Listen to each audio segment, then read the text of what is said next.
All right. Hello, chat. How's it going? Hopefully well.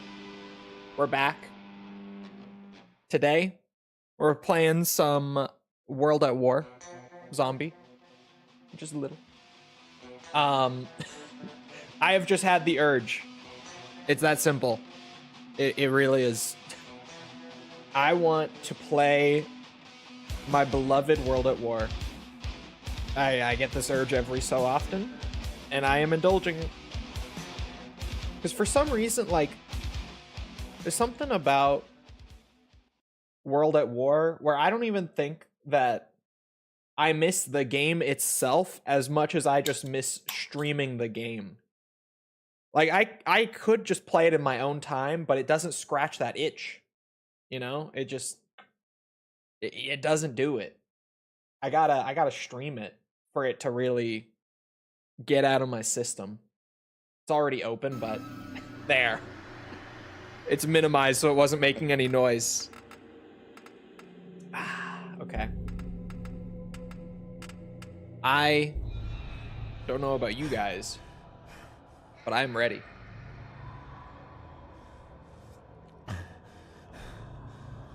I am.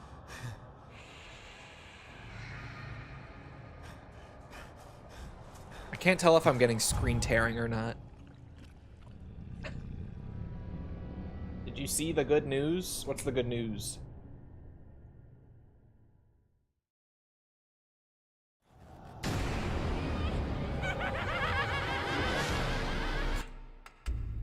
Hold on, I must be getting screen tearing. I did not mean to say the credits. None of my settings saved. Wait a minute. Is it because the settings after they've updated it are... What's that? I guess I could look... Ah. They're per profile now, and I wasn't on my online profile. Okay. Him. That looks better. That looks better. Oh, and it feels better, too. Much better.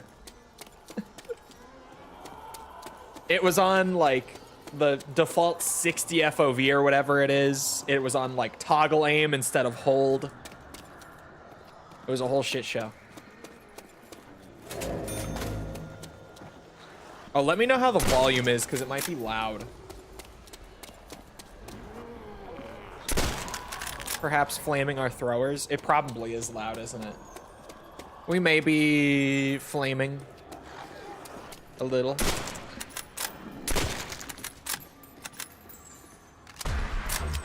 Volume is fine. Bro, it looks so loud. I'm turning it down. It is because it's on full. There. I just don't believe you. I was like, it sounds pretty loud. I look over at my audio mixer. It's like blasting it.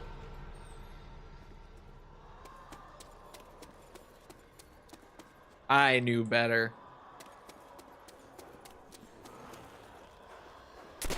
Oop. I'm a world at war.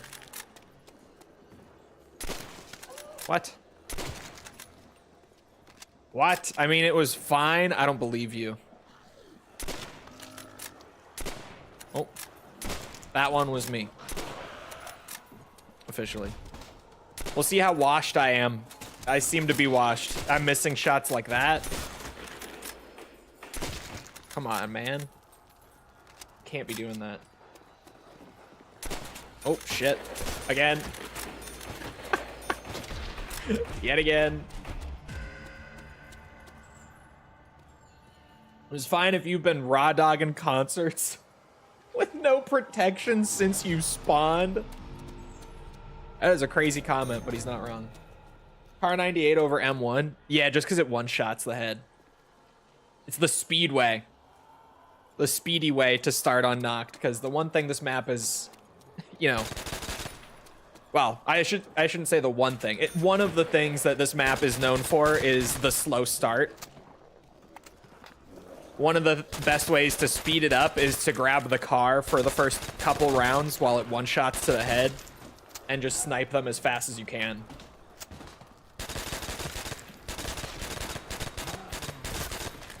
It helps if you can aim. I'm getting warm again. Just you wait. I'm getting warm. Right now, I'm cold.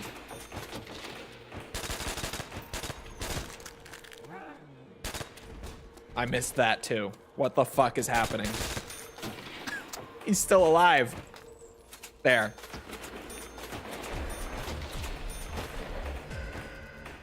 I used to be so good at this.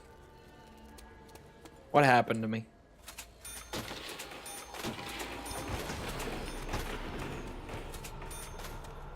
What happened to me?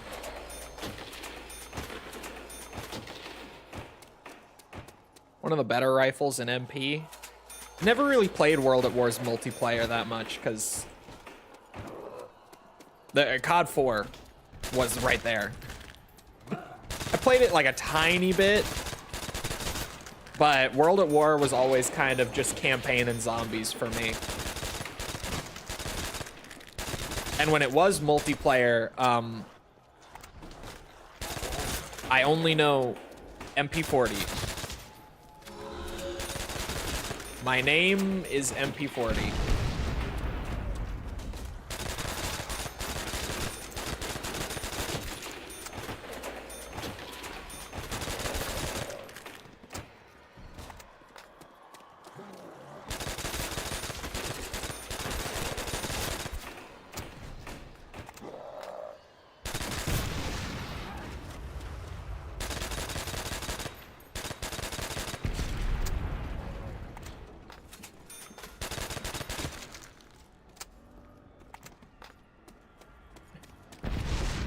Wasn't that the only gun they had? You would think so. If you played much World at War multiplayer, you'd think it was the only gun in the game.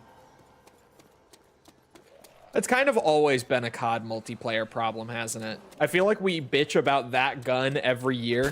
Although weirdly, BO7 has not had that gun. Like at literally any point in the game's life, there has just not been a gun like that. But typically, like every year, there's that gun. That at least like 6 of the 12 players in the lobby were using it every single game. This game, it was the MP40. MW19. M4/725. Take your pick. / later in the year, there was the Grow, and then there were the Snake Shot Akimbos, and MW19 had like 5 of those guns that just kind of cycled through, but you get what I'm saying. You get what I'm saying. What gun was it for MW2 2009? ACR. Oh my god, I did forget the Fennec. That game had so many like weapons that were just so dominant for like a month that literally everyone was using them constantly. It was miserable. Oh. Damn, how many more of you are there? I was trying to get the twofer. I tried to line it up.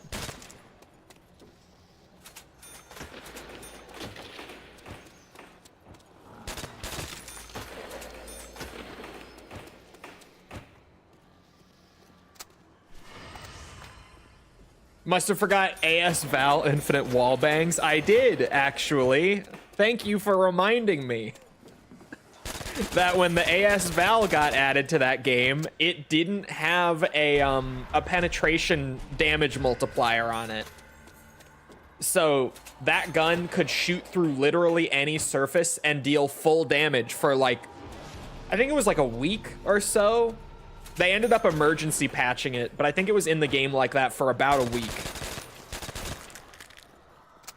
That was awful. That game's balance was such a nightmare. Like, thinking back on it, that may have been one of the worst balanced CODs ever. Because it was genuinely like every 2-3 weeks there was another one. And then they would fix it and the game would be healthy for like 1 week, and then something else would come in that wasn't working as intended. And it would be all fucked again. It was... Ugh. There's a reason I shit talk that game so much. Plus, it's recent. It was like... The next time that there is a game like that, I will end up forgetting about MW19 and only talk shit about that game for years. It has the recency factor going where there hasn't been a more unhealthy game since MW19. So right now that one is still in my brain. But man, how do you fuck that up? I think in the code they had a multiplier set, but for whatever reason on the AN94, or sorry, not the AN94, the AS Val, AN had a whole other problem balance-wise. When they added it, it just wasn't working. It was bugged. That was so bad. We've actually had it pretty good for like multiplayer balance the last 3 years. Like BO7 has definitely been the best balanced COD in a long time multiplayer wise, but no one's playing it, so no one talks about that or really knows it. But like legitimately never at any point this year has there been a gun like that in BO7 that has just totally dominated. It's been like immaculately balanced the entire season. BO6 was pretty good, but it had like some exceptions. Like the, what's it called? The XM6? Is it? The M4. The XM, I think it's 6. XM, yeah. Right? Isn't that what it's called in Cold War and BO6? That thing at the start of BO6 was really good. But then they toned it down with like the first balance patch. XM4, thank you. I was like, XM6? That doesn't sound right. XM4. Yeah. Yeah.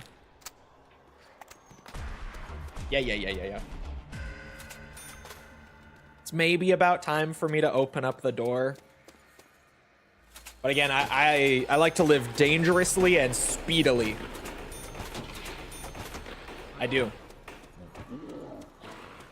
Because this map is notoriously slow early on, and you may notice we've only been going for like 10 minutes. We're on round 8. On Nacht. if you can just make spawn work, and I'm very comfortable with like the M1 and the spawn room, so I can make it work for a while, you can speed it up a lot. But we're maybe getting about to the point where I just do a little bit of this. Oh, fuck it. And we just do a little bit of that.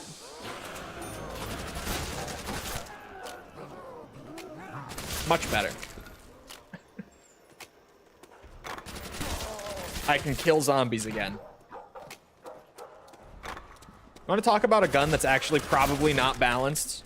I don't know if the zombies community is ready for this discussion. World at War Thompson. I don't know if the community's ready for this one, but I'll be so real. This gun works like into the mid-20s in World at War. Legitimately. And is always available early on every single map in the game for a measly 1,200 points. Plus you can buy ammo, because wall gun.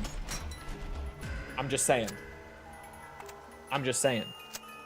It's maybe one of the best guns in the game.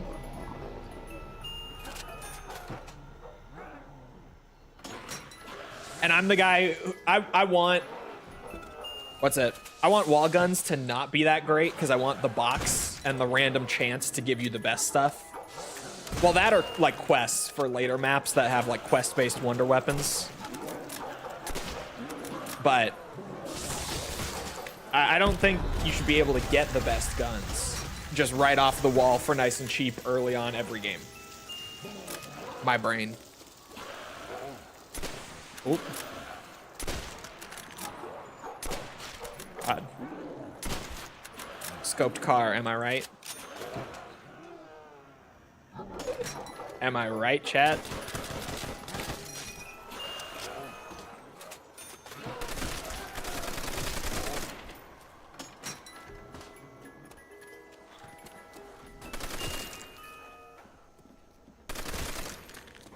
Come on.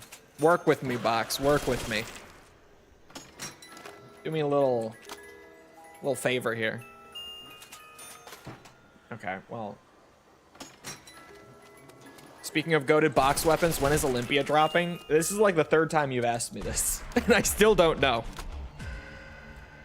I'm still not exactly sure of when they're adding the Olympia. I know the 1911 is coming with the new map. So I'm assuming the Olympia probably also comes with it. Ever understood why the Springfield is so ass in this? Funny thing is, the Springfield has the exact same stats as the car and in Zombies, the Arasaka. But the iron sights are wrong. And that's not just a Zombies issue, that's an entire World at War issue. The iron sights on the Springfield are off.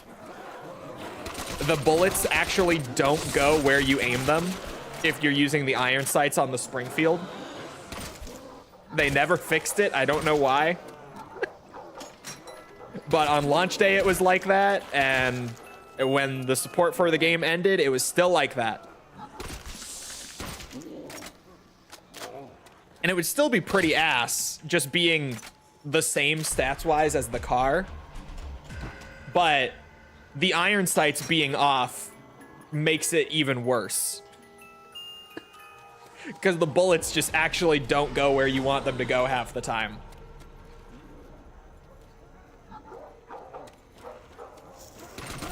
It's too high up. I don't remember if it's to the left or to the right. You have to aim like slightly to the left or slightly to the right of whatever you're actually trying to hit with it. I don't remember because I've just stopped using it at all at this point. I don't even bother to pick it up ever.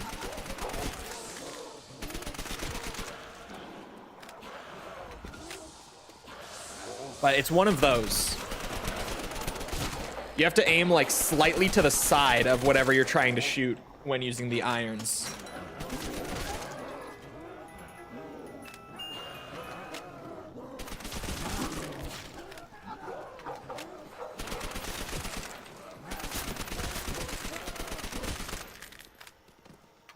Here's your World at War trivia, chat. We'll see if anyone gets this. When World at War first came out, like launch day type first came out, the amount of points you would be rewarded for killing a zombie with a body shot was not 60. What was it? Who knows this one? Because World at War zombies did not get patched much at all. They very rarely patched anything. But there was an early balance patch / like emergency patch to fix some boundary break issues on Nacht right when the game came out. And it changed the amount of points that you get for killing a zombie with a body shot. 10. Could you imagine? It was 100. You would get 100 points for a body shot kill when the game first came out. Like, I want to say it was the first month or so, and then they patched that, as well as like a whole bunch of boundary break things on the map.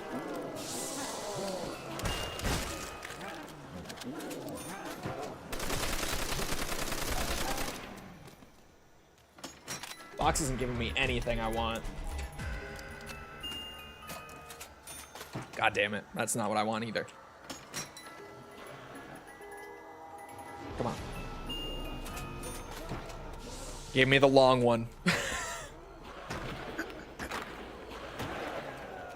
Okay. You know, we might not be flaming our throwers, Mikkel. I won't lie. I don't know if the game is gonna let me.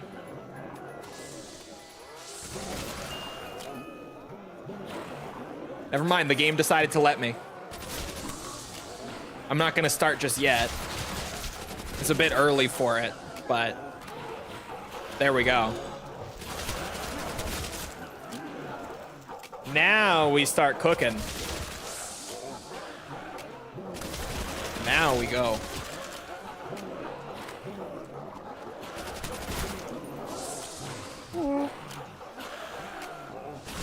Round 100, no flamethrower run. That would become so miserable.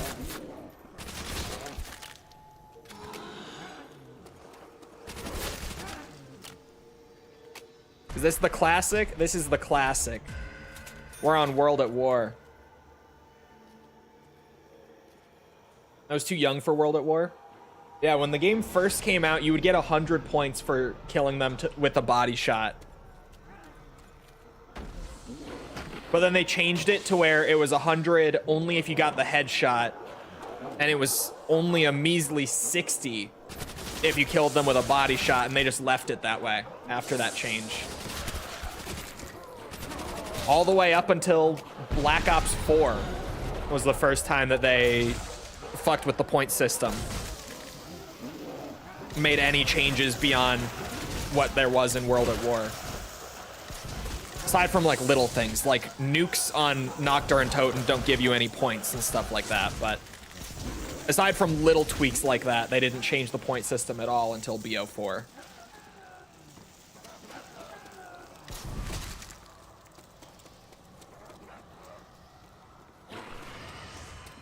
And also on a lot of the World at War maps, I couldn't tell you from memory what map this finally gets fixed on. But for most of World at War, I think this is still a thing on Numa. I'm just not 100%. No matter how you kill a zombie on insta-kill, you get 50 points. I definitely think that's different on Riese. Like, I think Riese was the first map, maybe, if memory serves correctly, where you could actually, like, knife on insta-kill and get the 130 points and all that.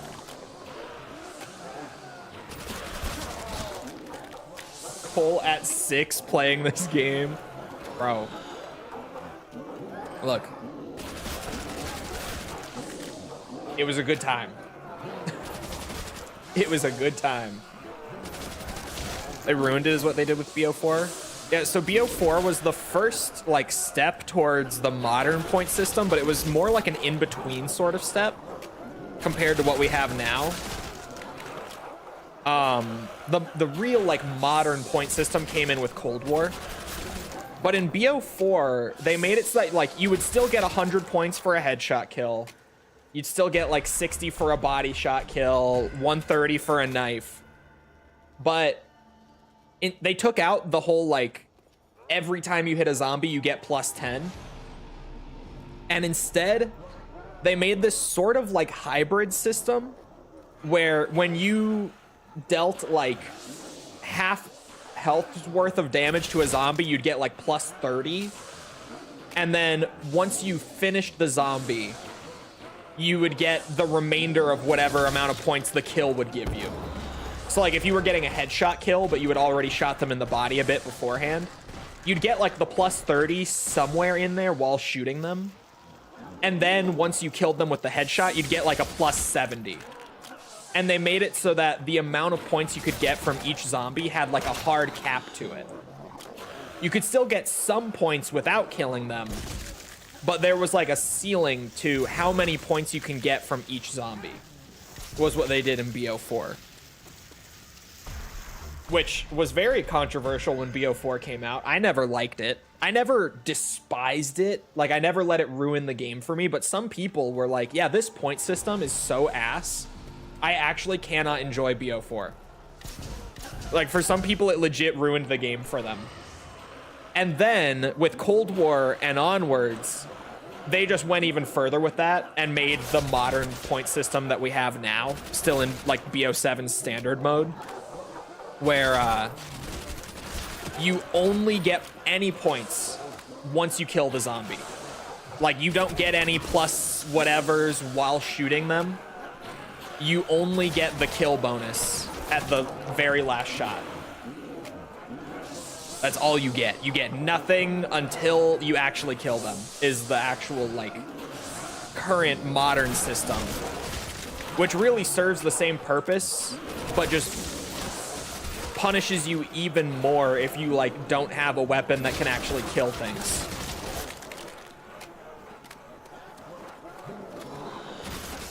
And then, like, I and a lot of people feel like some of the beauty of this classic point system by comparison is, like, even if you have a terrible gun and you can't kill anything, you can at least still shoot the zombies, get some points scrounged together, and try to, like, claw your way back up and recover, even with a total dogshit weapon. Like, that's one of the things about this classic point system that works so well. And ever since BO4, they have completely shied away from that, outside of, obviously BO7 has cursed mode, and cursed mode uses the classic point system, which I love. It was like, as soon as we started hearing rumors about that pre-release, like even before they officially announced cursed mode, when that was a rumor, I was like, bro, if they actually have a mode with a classic point system, that is like all I'm playing. And sure enough, I do like only play cursed on BO7. And I think a lot of that is because of the point system. Like, I enjoy the additional challenge and additional reward and all that a lot too. But the point system does a lot of heavy lifting. How are MP, Endgame, and Warzone camos going? I haven't been playing much like the last couple weeks because I've been really busy. Just between like work and getting ready to move and everything. But my multiplayer, I think I have like 20 guns done. Endgame, I have like 22 or 23 or something like that. And Warzone, I have like 15.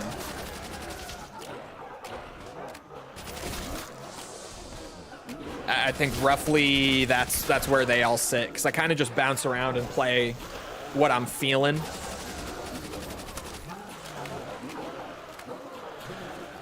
But I have not had a whole lot of time to sink into it these last couple weeks. It's been a bit stagnant.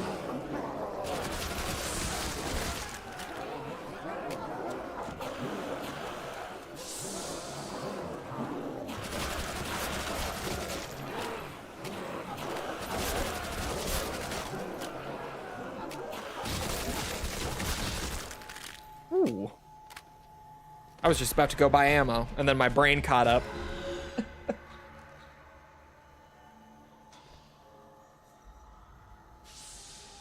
I hear there's a Warzone camo farm in the game right now. There may be. To be honest, the casual playlist is pretty much just the Warzone camo farm. It's almost entirely bots, and then even when you do run into other players in it, the skill-based matchmaking isn't being factored in the casuals playlist in Warzone. So, like, it's literally just Warzone, but with mostly bots, and even then the players that you do run into are like a total genuine mix, and to be honest, most of them are not as goated on the mouse and key as I am. They're certainly not. I shit on most people I play against on Warzone casuals. Because when I'm in camo grind mode, and like the diamond camo challenge in Warzone is you have to get 5 kill streaks, I think like 5 times with that gun specifically, right? So I do get a little sweaty, even though I'm in the casuals, because I need to make sure that I get like 5 kill streaks consistently. If I get like 4 kills and then I die against the 5th player, I've lost those 4 kills, you know? They don't still count. So I do get a little sweaty on there. And I do really start to feel like I'm the GOAT in the casuals mode. Let me tell ya.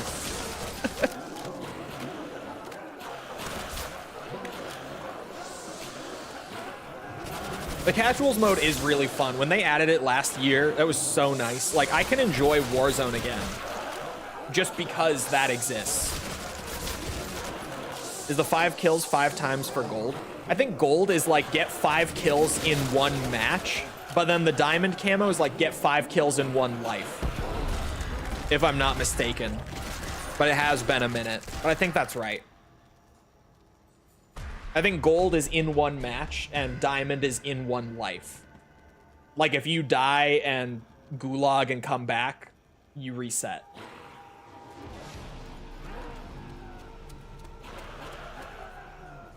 That's easy. It's easy when you're playing in casuals, let me tell ya. But I remember when they added casuals last year and I played some with False. Like, we were winning games as a duo. And I think they only had like the quads mode enabled when they first added it. So we were playing like against bots / 4-man squads. And we were getting dubs.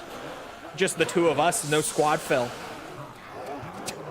Because it really, like, if you have a decent grasp on how to aim and like how to play Warzone, it's really easy to win and just enjoy yourself in it.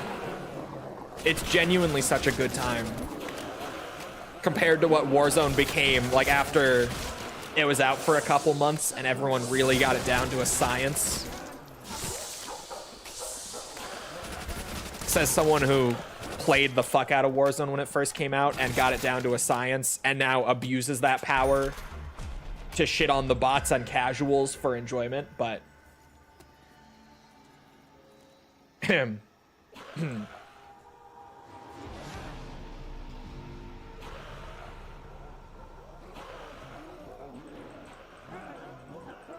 I'll probably use the Thompson until like 25-ish. I think that's about when the flamethrower starts to become better. I don't remember exactly.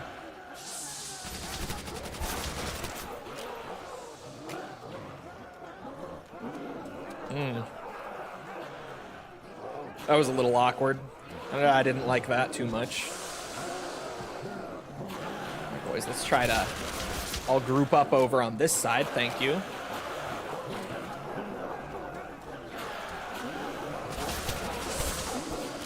Thank you.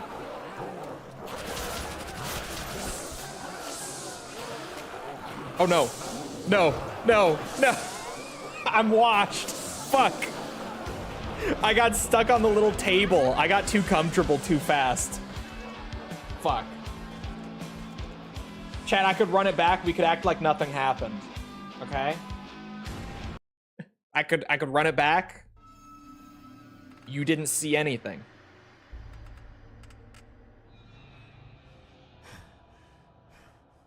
Maybe 25 next game. Hey.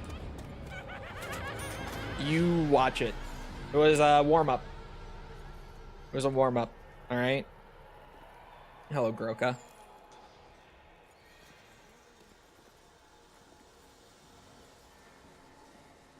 Yeah, Mikkel, genuinely, I think you would probably enjoy the Warzone camos because they're really easy.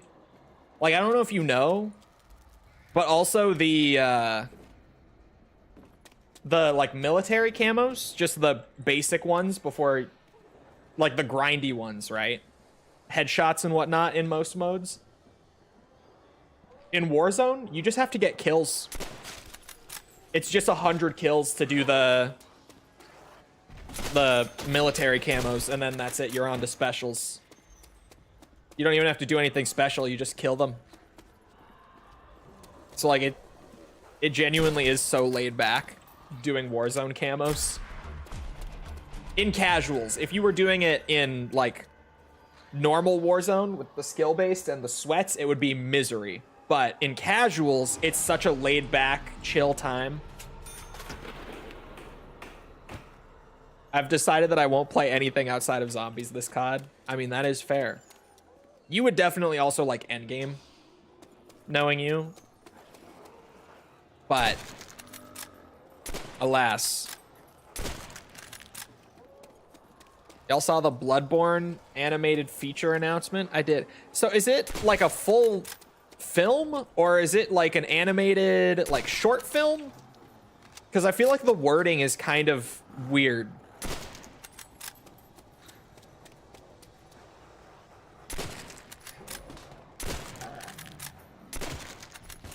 Is it like feature length? They haven't said. It makes me think it's going to be more like a short film, like 15 minutes or less sort of thing, the way that they're wording it. But then everyone is talking about it like it's like a feature length film, so I've been confused about it.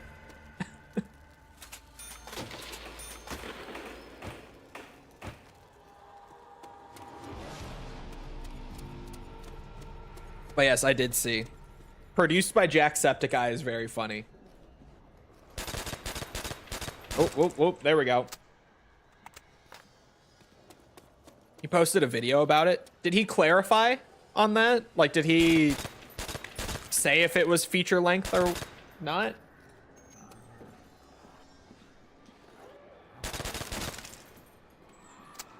Anyone know how long the Iron Lung movie is? I don't know. It's feature length. It's like at least 90 minutes.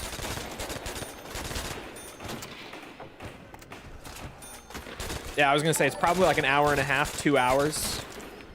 That's like a full movie.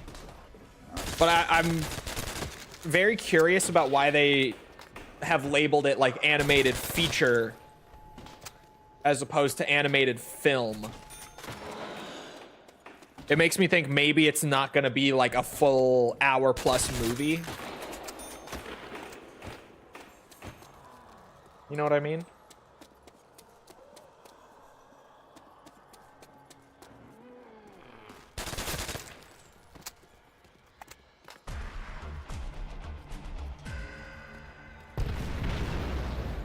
Is that not a meme? Is Jack doing a Bloodborne movie? He is, yes. They made sure to say it was R-rated, though. They did, which I thought was hilarious. But yeah, he's a producer. He's not, like, Markiplier directed and, like, funded and acted in Iron Lung. That's not, like, the role that Jacksepticeye is taking for the Bloodborne thing. Yeah, he's funding it, and he'll have some oversight on it, but he's not like directly involved in the making of the movie. He's just the producer on it, or one of the producers. We don't even know if there are multiple or not. He's the only one they talked about, really.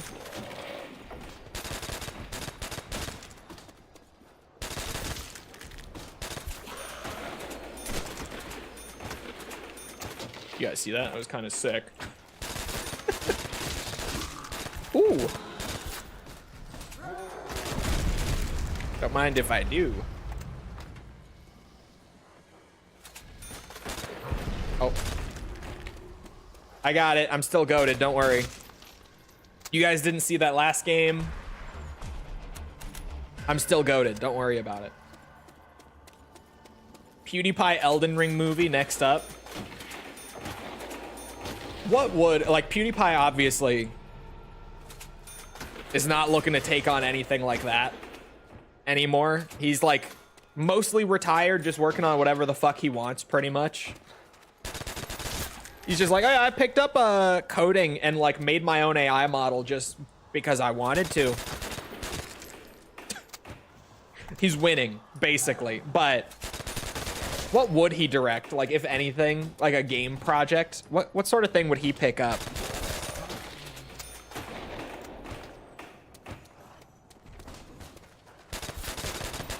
Mikkel probably doesn't know about the Elden Ring movie, to be fair. Mikkel does not keep up with gaming news very much.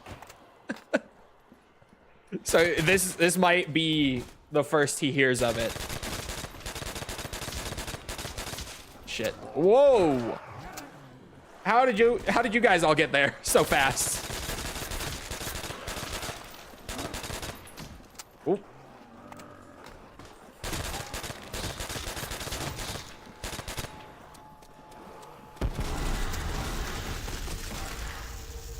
I'm reading chat too much. I think that's the problem.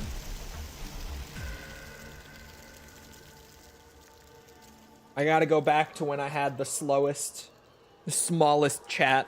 That was when I was most goated at zombies. Who knows why that is?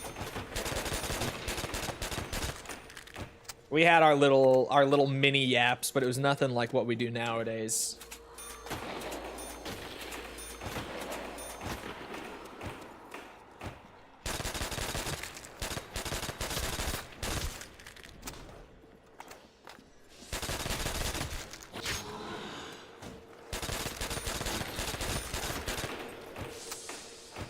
I'll ban anyone that isn't sticky.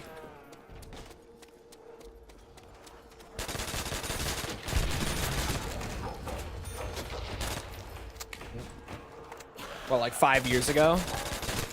Like 6 years ago. Oh my god, that was 6 years ago. When I was really good at World at War.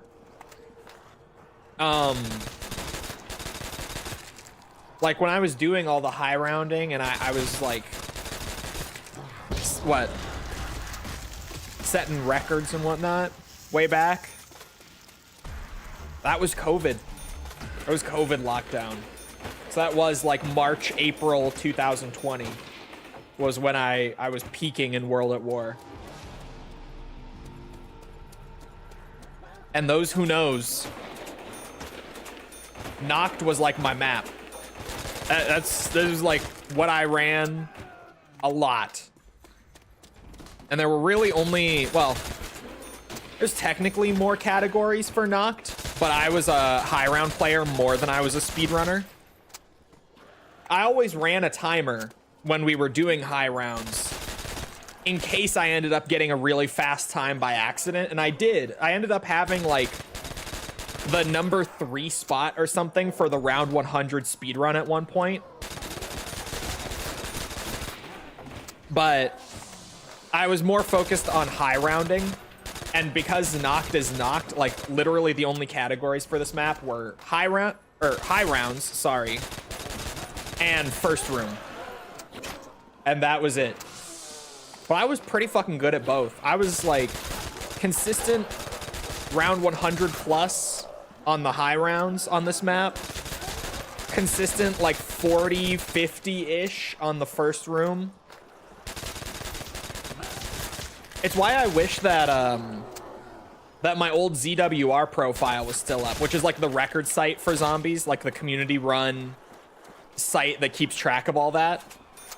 I wish that my profile was still up on that from years ago, because all of my old shit just isn't even on the leaderboards anymore. And it sucks. Because like I could pull it up and be like, oh yeah, look, I do have some of them saved as like Twitch highlights that I don't think are public, but I could open up those old runs from like 6 years ago. I do have them saved as like private, I think, on Twitch. But The Easter egg, obviously. No, the speed runs on every map on World at War, and I think BO1 has the same rounds as well. I don't remember. But every map in Zombies also has high round speed runs outside of like Easter egg quest speed runs and stuff, which are more what people typically think of. So it's literally like even beyond just what's it? You know, can you get to round 100 on this map for the high round? Some people start running like, how fast can I get round 100? Shit like that.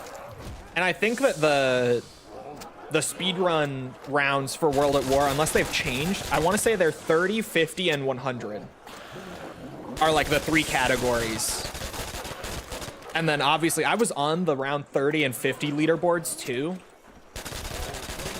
But those were just like, again, I just ran a timer while I was high rounding, and if I ever happened to get like a really fast run, just perchance, then I would submit it.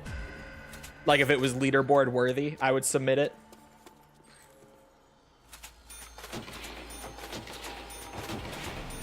Low voice Dracula knew how to move. Yeah, what's it? Vocal, what's the term? I can't even remember. Pre-vocal hemorrhage. Chol. Pre-chol even. Chol was not Chol then. Well, Chol was Chol then. Because Chol was already Chol in high school, but Chol did not go by Chol on the internet. So sort of pre-Chol Chol. But also sort of post-Chol Chol. When you think about it.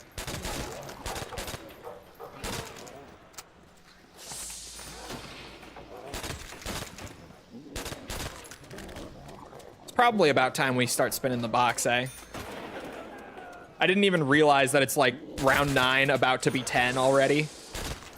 And I have not left spawn.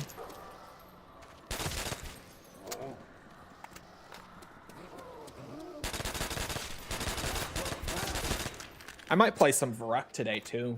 I'm an adult woman. I have said some freaky shit in my day. We all have. We all have. Where's my zombie? Chaddington. Oh.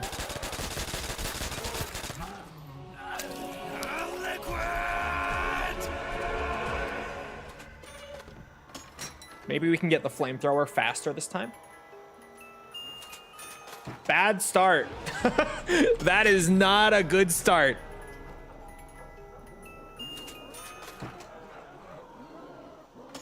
It's not a flamethrower, but it'll do. That speeds up the game a bit. I got Waygun.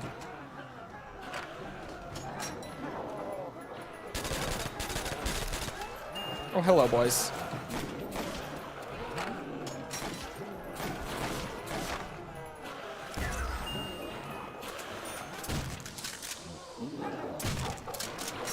I love the trench gun in World at War so much.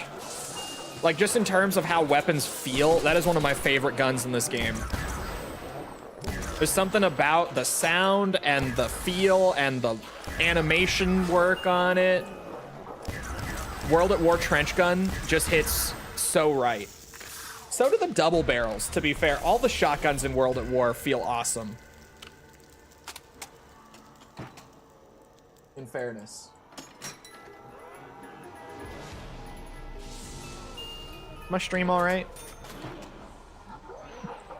It's fine. On my dashboard, it's buffering. I thought maybe stream was down.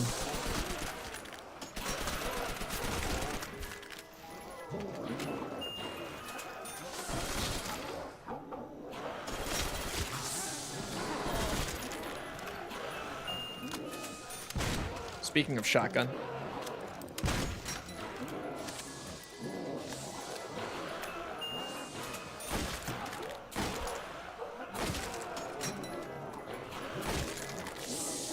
Oh.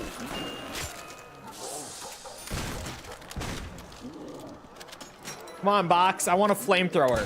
Not all this other bullshit.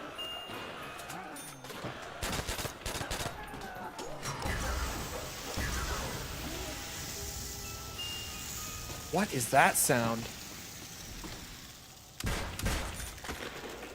What the fuck is going on there?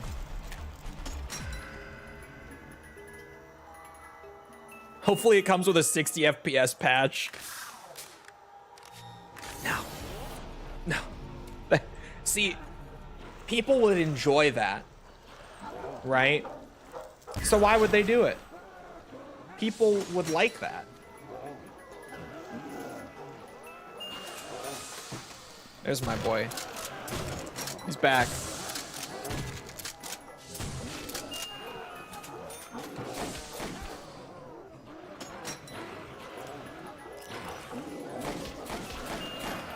Oh.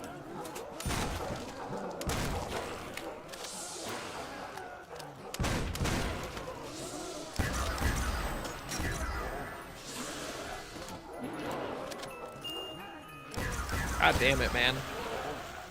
Work with me, box. Work with me. I didn't even get box music there. Something about the shooting and spinning at the same time. Where's my flamethrower? Where is it? Come on. Only half joking, this stream is some normalcy. Men when you leave them with a baby.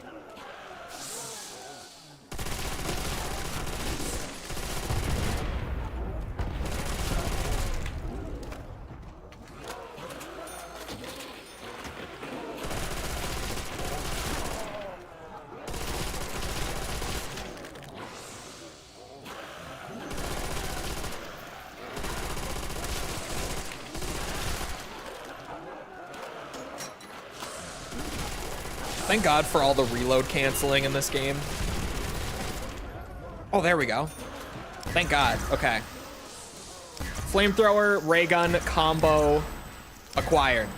Now, we run. We have a run, boys.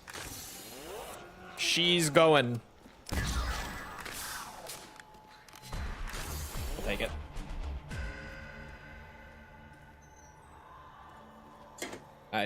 Oh. Well, my energy drink can is so empty that I thought I spilled it, but I didn't. I recovered it in time, and it's near the bottom already. Crisis averted.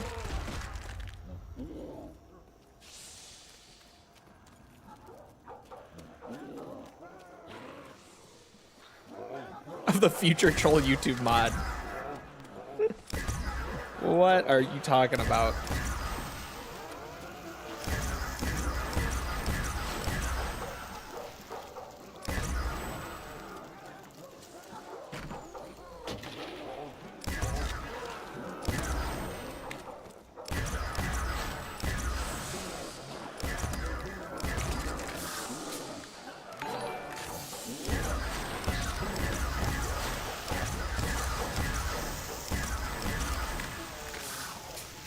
I expect that by the time my son is allowed to go online, Troll's investments will start making bank. Chat, get this, right? I finally got my taxes done this morning. I had like started the process weeks ago and then put it off to the side. And only just like an hour, or now like 2 hours ago, finished it, filed it, everything. The deadline is tomorrow, by the way, but my taxes are done. For my non-Americans, deadline is tomorrow, but they're done. And get this, right? I got to the point where I had to put through like all of my investment info and everything. Worst part every year, to be fair. Had to pay a bunch on like dividends and like long-term capital gains and all that, right? But I sold some stuff this year that I took losses on. I didn't know this. I mean, I guess I did at the time, but I didn't like have it in my head like, oh, I've got losses to file too. but it came up as I was going through. Right? Get this. I ended up getting $33 deducted off of my taxes because of my capital losses. Because I, at some point throughout the year, made a sale on an investment that lost $33, it got deducted from my taxes. $33, ladies and gentlemen. We got him. We're winning. We're beating the system. Got a whole 30 bucks deducted. I sent it to false because I was laughing my ass off to myself when it popped up. It was like, hey, you saved $33 because of your capital losses. I'm like, I think that pop-up is made for bigger numbers than that, but let's go. Let's fucking go.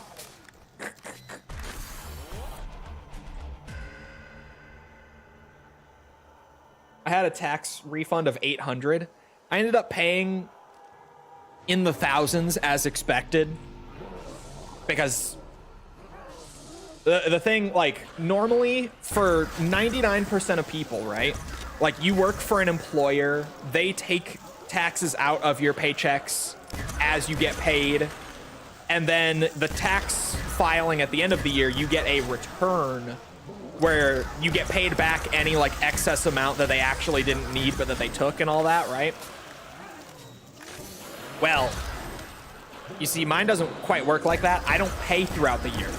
Like, all the money that I make because of the nature of what I do goes direct into my bank.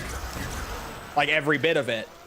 And then at the end of the year, well, I say end of the year, in April every year, I have to sit down and be like, here is every bit of the money I made throughout the last year.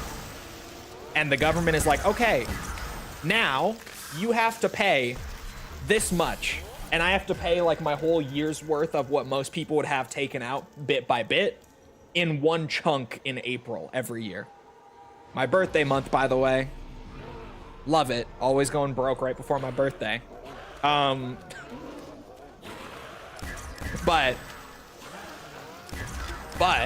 this year, the state,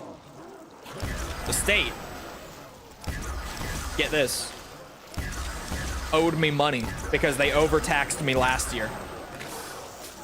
And then they had like some, the state has some like entrepreneurship breaks and stuff too that I qualify for. So I ended up getting a few hundred back. I still paid, but like basically I paid like my thousands to federal today, and like tomorrow or maybe Thursday, I don't know exactly when, the state is going to be paying me back a few hundred. And I'm taking that as a win, at least. Won't it change when you move? A little bit. The state taxes will change, the federal taxes won't. And the federal taxes are the bigger ones, so it won't change too much. But it will change, yeah.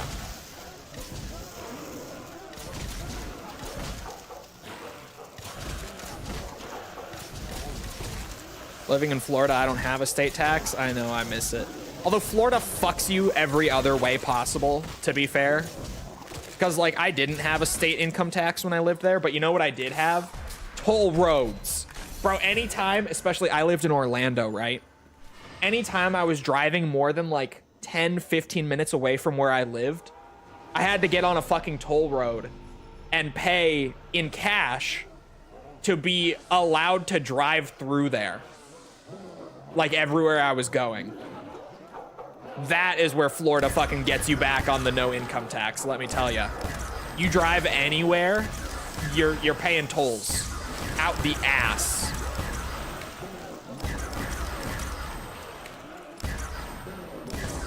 That's where they get you.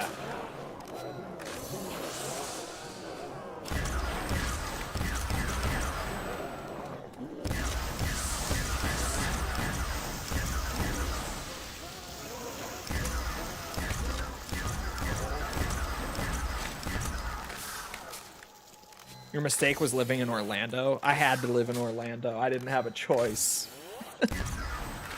It was awful, man. That's why you should live or use boats. I was in Central Florida. There were no bodies of water near me, aside from like little ponds. What do you mean I have to pay to use a road that my taxes already paid for? Well, the toll roads are the taxes that pay for the roads in the states that have them. Like, the tolls are the tax that fund the roads. But like, Florida has so many other forms of taxation. Like, toll roads are the ones that pissed me off the most, but Florida, it sounds so great on paper to be like, oh yeah, we have no state income tax, actually. And it is great. But then you realize that Florida still spends more than like most states on government-funded programs. And that comes from taxes. And it's because they're taxing you all over the place elsewhere. Jesus, that was hard for me to get out. Toll roads are at least better maintained typically. Bro, not in Florida. The roads there, oh my God. And granted, maybe the roads there aren't that bad. But I'm from Minnesota. And Minnesota, because of all of the cold weather and the snow and the melting snow and then snowing again that we get like on cycle all the fucking time, the roads have to be like literally entirely redone frequently.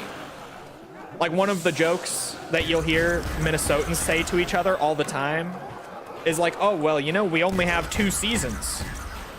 Winter and construction. Roadwork season.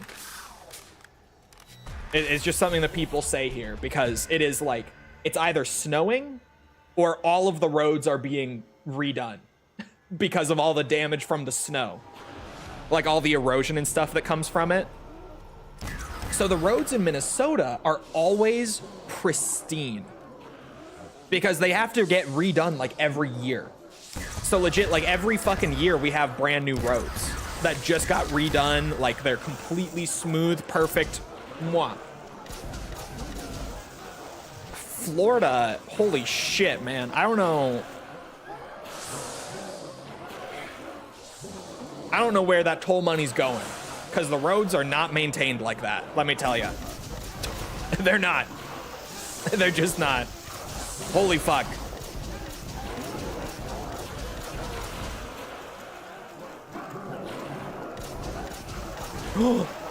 I'm getting fucked in the ass. Late zombie arrival through the door. I didn't even hear him. I only bumped into him and realized. That scared the shit out of me. In a map with no jug, no self-revives. That's a scary fucking moment. Oh, finish this round out. Let's go. A nuke to start round 24 with? Come on. Okay, you two. Let's go. Let's go. I would like to be able to use it for the next round. Thank you. Oh. I can't use it next round. No glow on it.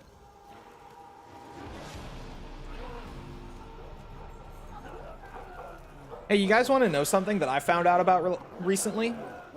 Speaking of taxes and all that, get this, right? There was a thing in the US that you could do where you could file your taxes totally independently. If you like didn't want to pay an expert or like some tax service to do it for you and help you with it and file it for you, you could just do your own taxes entirely and mail them into like your state office, right? That's a thing that you could do. Apparently, as of this year, you can't do that. And to be completely fair, this might be a little bit woke of me, okay? Warning. But it turns out that the reason that was done away with in almost every state and is only pending being done away with in other states is because a lot of the tax filing services like TurboTax and shit lobbied super hard to remove it so that people would only be able to file through a service such as their own. Those fuckers. I wish I could remember who, like TurboTax is the only one that comes to mind for those big like tax filing services here.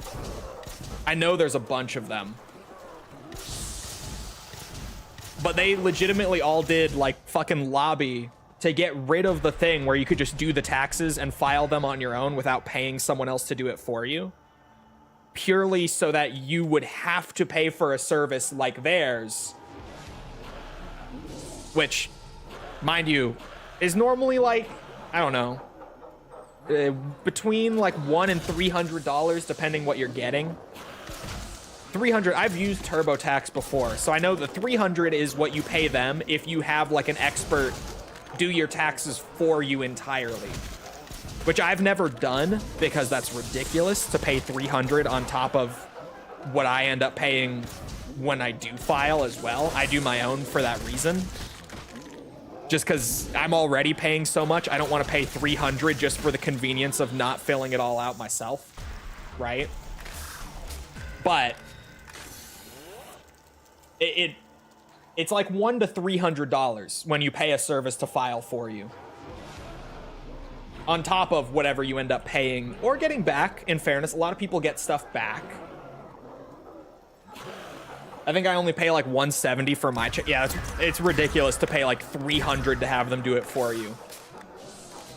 I think this morning I paid like $80 to file, doing it all myself and then just having them submit it for me. I think it's like $80 on top of what I paid. I hate our taxes so much. Best viewers bot on Twitch. They're still not getting rid of the bots. It's crazy talk, man. It's crazy talk. U.S. railroads actually used to be goated, but they tore them all up for the sake of massive evil highways. Well, actually, the U.S. is going back to putting in like a lot of railways and stuff now. Granted, it's still going to be years until that really comes to pass, but we do have a lot of like major railways in the works right now, mostly in the West, like in the Western US.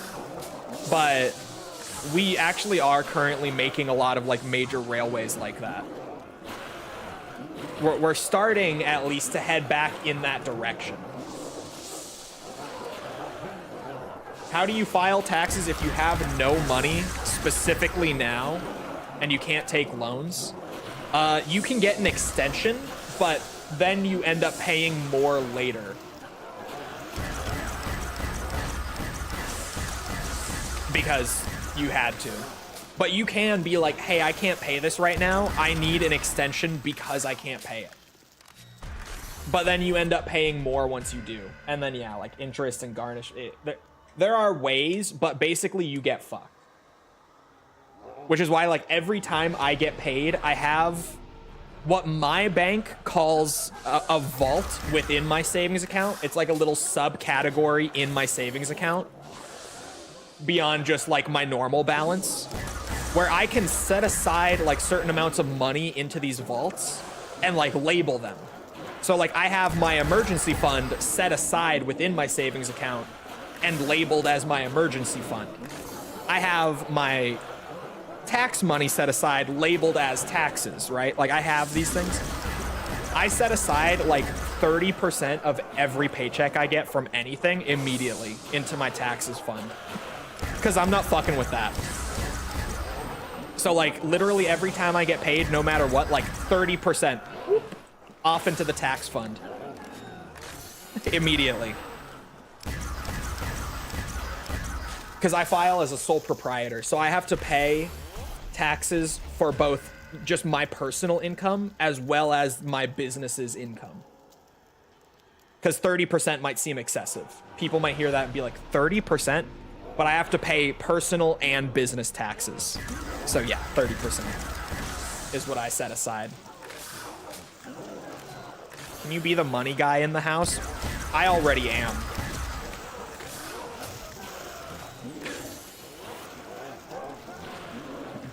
I was money guy by default, just right from the start. That was never a question.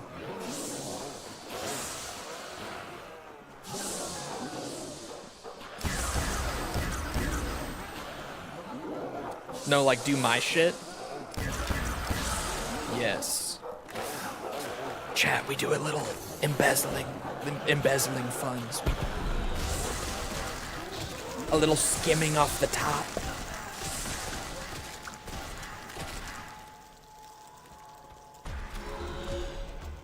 Yes, I'll manage your money. Yes.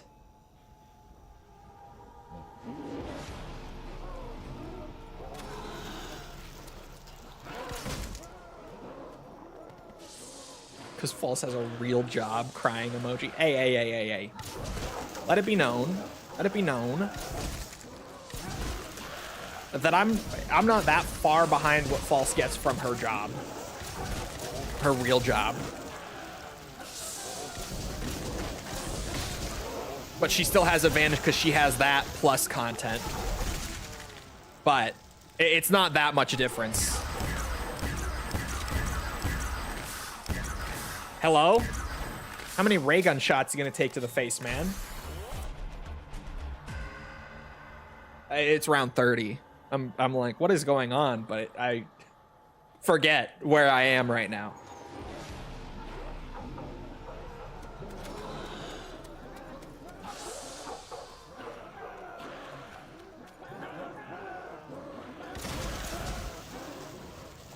With a bunch of solar panels on a gaming PC, if only.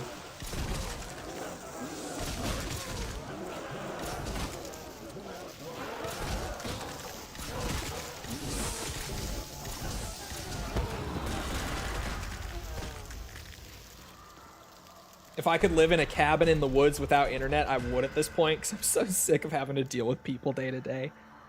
Bro, if I could live in a cabin in the woods with internet, but like off of the rest of the grid, I would.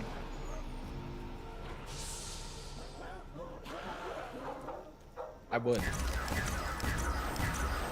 But that, honestly, like I say that, but then you see like those videos of people who do live like completely off the grid and they have to manage like their own sewage and everything. And I'm reminded that like, yeah, I could be convinced to pay for things like that. Actually, like, it's pretty nice not needing to manage my own sewage. Actually. You know? I could pay someone to do that.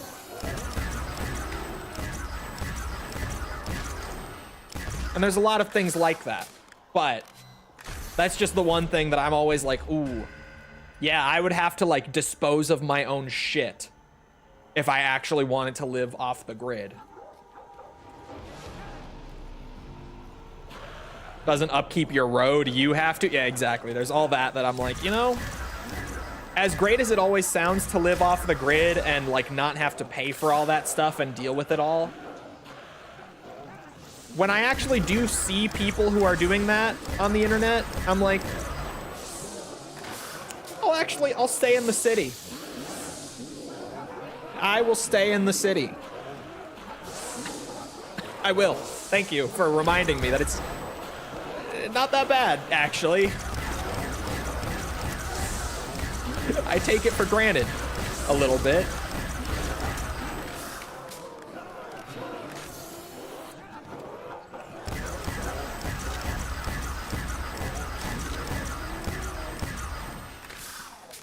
Oh, we got live ones. Make this map look really easy. Don't ask about my hours on this map alone.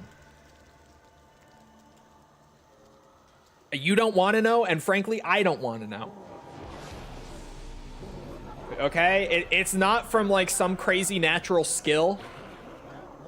It is from ungodly amounts of practice and autism. That's what'll do it.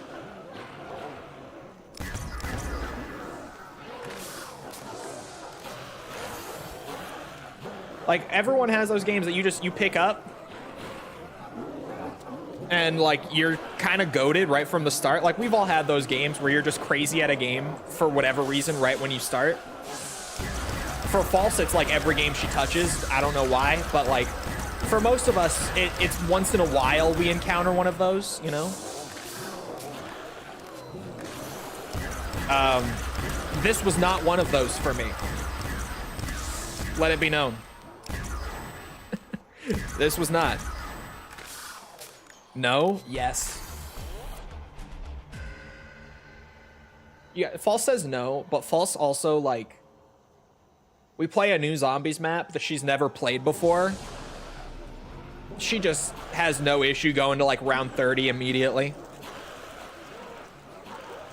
Zombies is one for her that I don't know how, but luckily she just, right from the start of playing it, like with me and Owen on stream, it's literally documented on VOD and everything.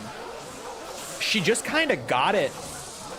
Like how to move and everything is normally one of the hardest parts for people to learn, especially in the older games.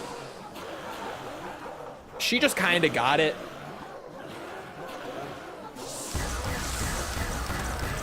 Like, she just booted up World at War Nacht in like the big 25 for the first time ever. She just understood. It just came to her naturally.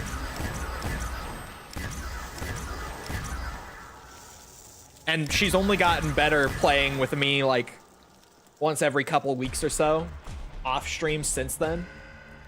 If you guys saw her now, you would be very impressed. Her zombie skill is genuinely like, I don't know how she picked it up so quick. And I tell her all the time and she doesn't believe me. When I tell her like, yeah, round 30, like the first time you play this map is actually kind of insane and you're kind of the GOAT. She's like, no, it's normal. You're trying to make me feel good about it.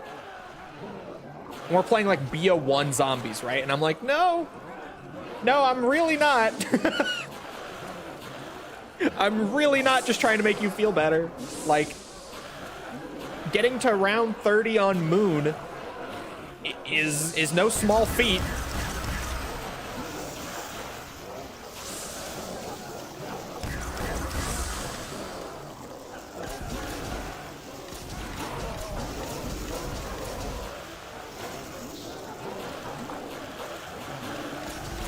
Or Nuketown. Her first on BO2. Her first game of Nuketown, I think she went to like 25 plus. I don't remember exactly. And Nuketown is like regarded as the BO2 survival map that you play because it's actually really hard and because it will make you better. At least that's how it used to be regarded. And she just fucking plays Nuketown and it's just like, oh yeah, 25. Woo, we're just moving. And then I'm like, you're kind of cracked at this. She's like, no, I'm pretty bad at this, actually. You're lying to me.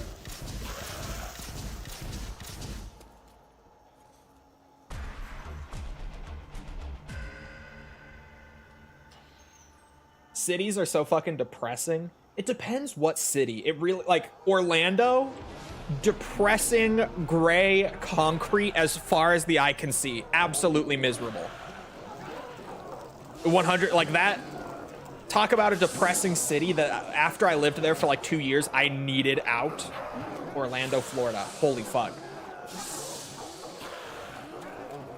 But like Minneapolis, I wish it wasn't so expensive here, because genuinely it's so nice here. Legitimately. But man, it's so fucking expensive. Jesus Christ. That's why I'm moving. I can't afford to live here currently.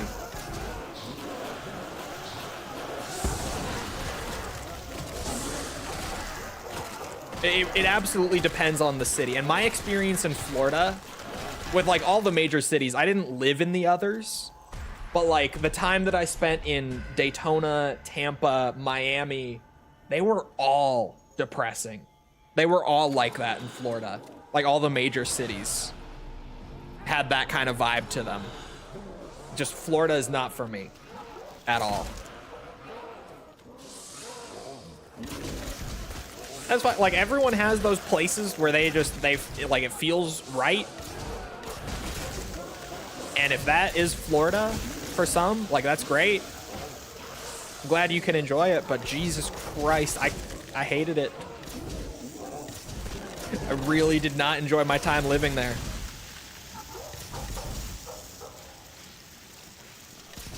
Tampa is hell itself. Tampa's really not nice. Like,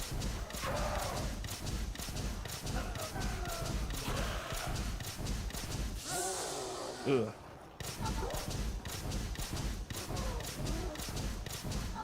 Any other city I went to on my way to Florida was depressing as fuck. I haven't been through most of like the big cities on the East Coast, but I believe if it's kind of just an East Coast thing. I could see that.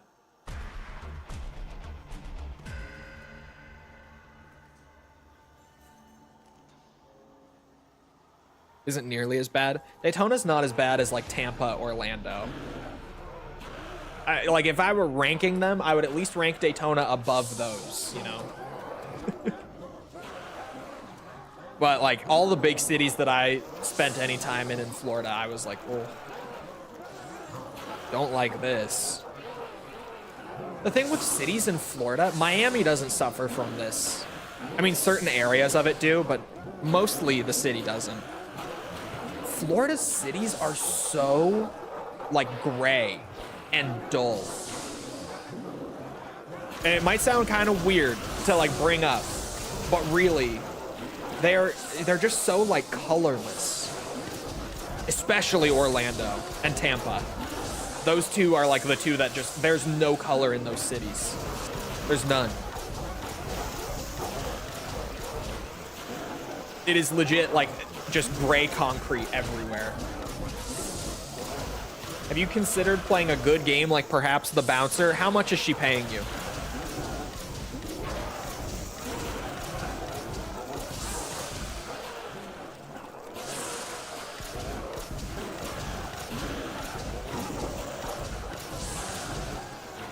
Enough?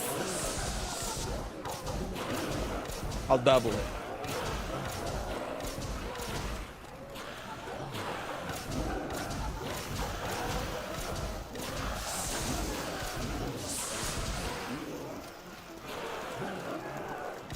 So obsessed with bland and boring shit, I swear.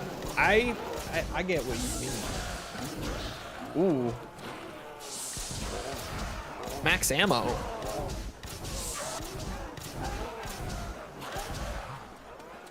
I don't remember. There's a point on Nacht where the ray gun isn't even really worth using.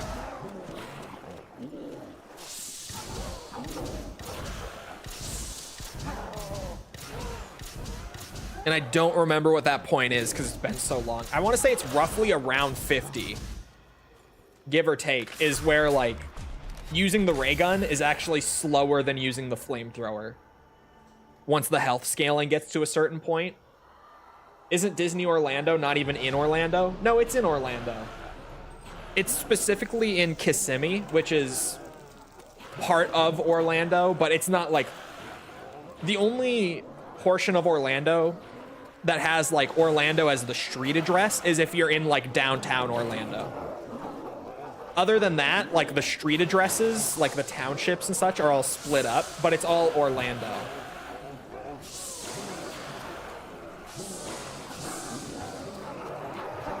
Ooh, I didn't like that very much.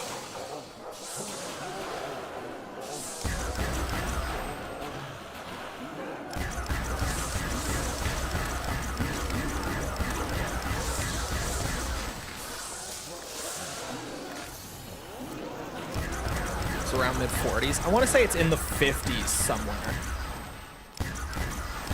But I don't remember.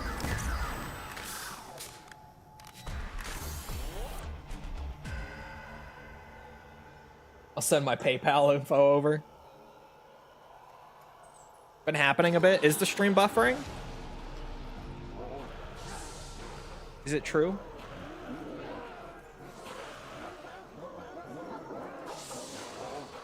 But the reason that the flamethrower starts to kill faster at a certain point once their health gets high up enough is because the flame cloud doesn't have a limit to how many zombies it can hit before it stops dealing damage to like the ones behind it.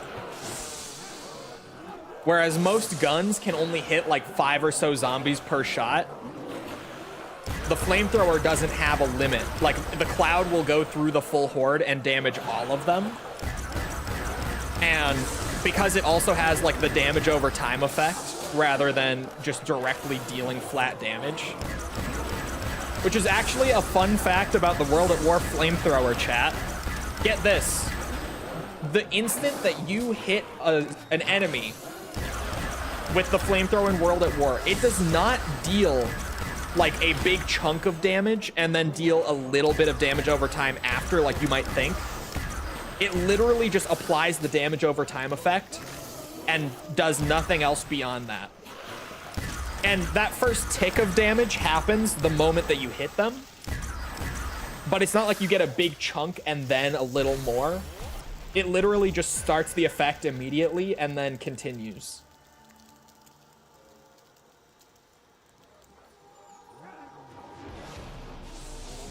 Didn't High Rounders play the 360 version, or am I tripping? They did, because the reset time was higher on the 360 version. The 360 version would go for longer before it hit like entity overflow and had to reset.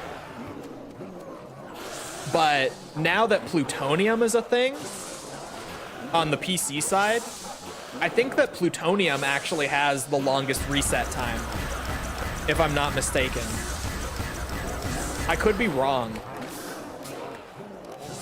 I know that they've started making you specify, like if you are submitting your runs for records and whatnot, you have to label your runs as plutonium as opposed to just labeling them PC because of some of the slight differences that there are. And I think the reset time is one of them. Does plutonium count? Yeah, it's allowed for runs, but you have to specify that you're on plutonium, like for your runs being labeled. Because there are some small differences compared to just the base PC version. Nothing terribly significant, like plutonium is near identical for all of them. But it is a modded client that adds in a lot of little like quality of life things, like the FOV being able to be stored. As opposed to normally in World at War, your FOV will start out at 65 every game and you do the little console command, oops, to raise it at the start of each game. But plutonium, you can just set your FOV to 90 like in the game settings and it will always be 90. Stuff like that. But I think plutonium also has a higher reset time, if I'm not mistaken. Even than the 360 version. The PS3 always had the worst reset time on all of the zombies games from this gen. The PS3 was the version that would always crash the earliest because, of course, the PS3 version would be. Shocking no one. The PS3 is less stable.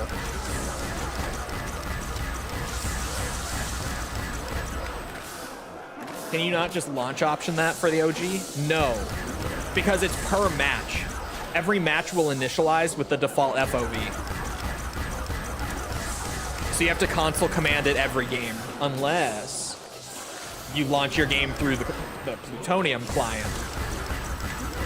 Which ever since plutonium came onto the scene for World at War, BO1, BO2, everyone on PC just plays on plutonium. Because it's safer and it has all the quality of life things. Safer as in like all of the RCE exploits and stuff that the old COD games have on PC aren't present on plutonium. That's why I say safer.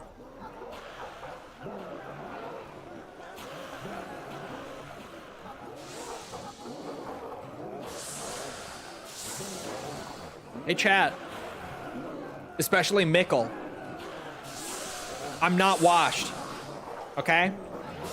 Can we all take a moment to appreciate? I am not washed. Oh boy.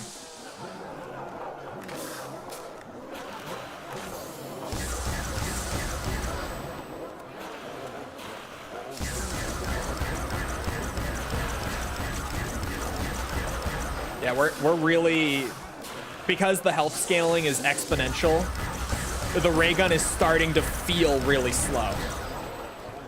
I think we're about at the point where the flamethrower is better. Just overall. Did they not use GameSpy like everything else did? They did use GameSpy.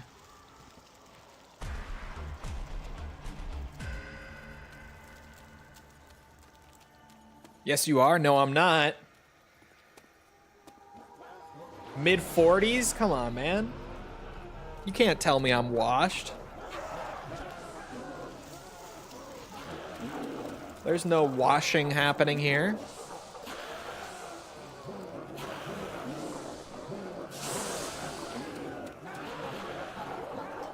I'm gonna test and see if the flamethrower is faster this round. So it must be right around here. I remembered it being somewhere around 50, vaguely. Mid-40s would be close enough. Ooh. I do not like the way you guys are pathing. Holy.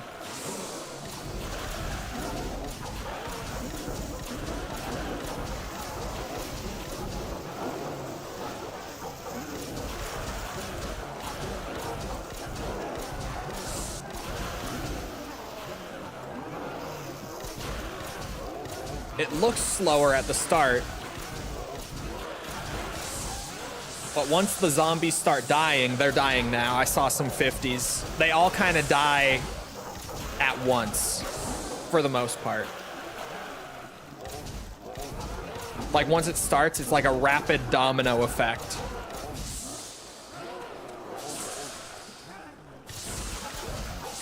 Is it even online anymore? World at War? I don't know. World at War was on GameSpy. BO1 and BO2 and stuff weren't.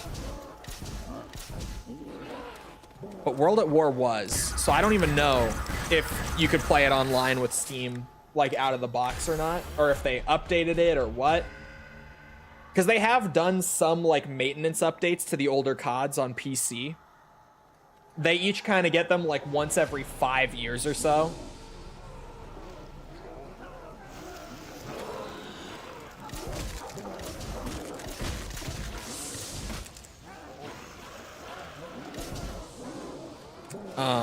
Sorry.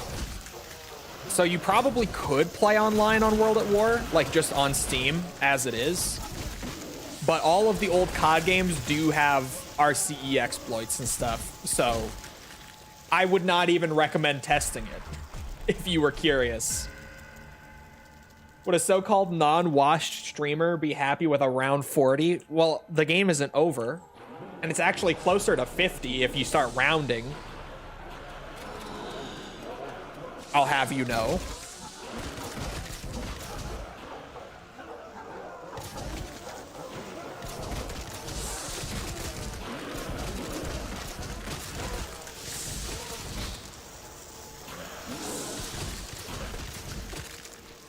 Woo, 22nd round. Let's go. Fear was fun online. I never played Fear's multiplayer. I heard good things.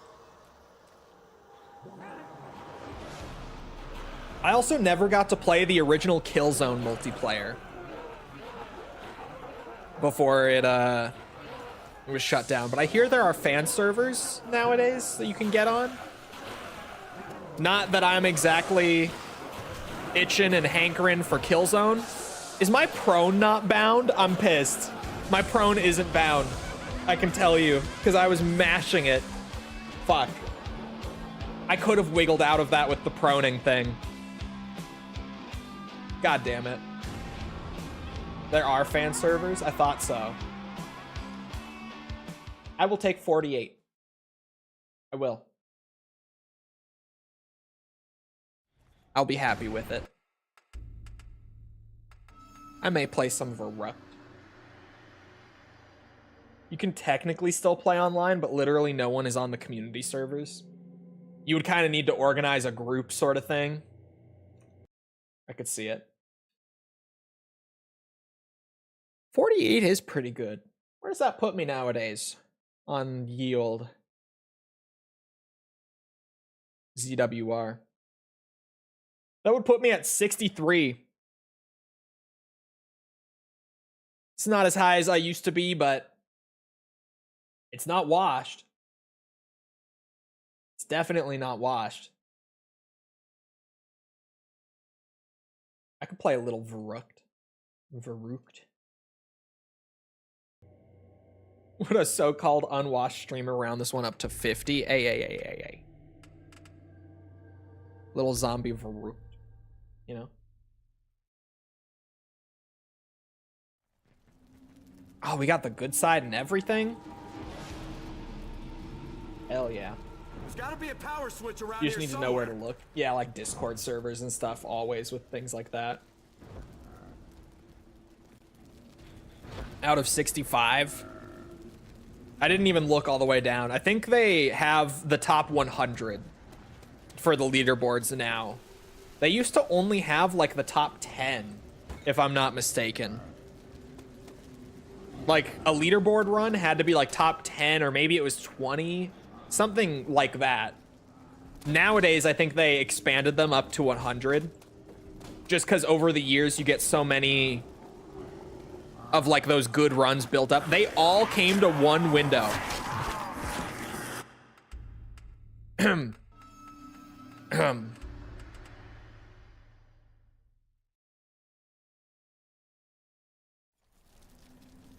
Bad side. We need the jug side.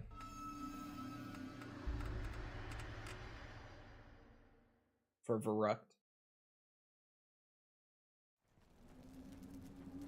Can we talk about the fact that all 6 zombies for round 1 came through a single window at one time? Power on. How often do you see that?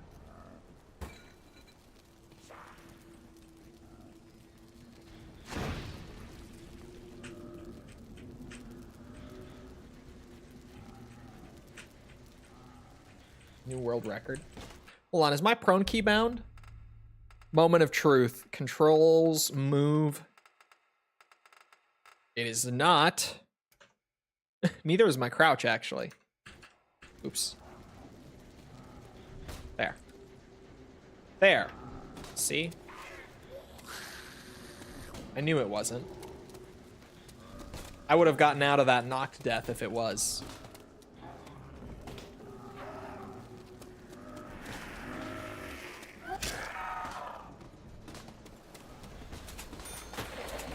World at War Verruckt has a very interesting high round strat for those who have never seen it.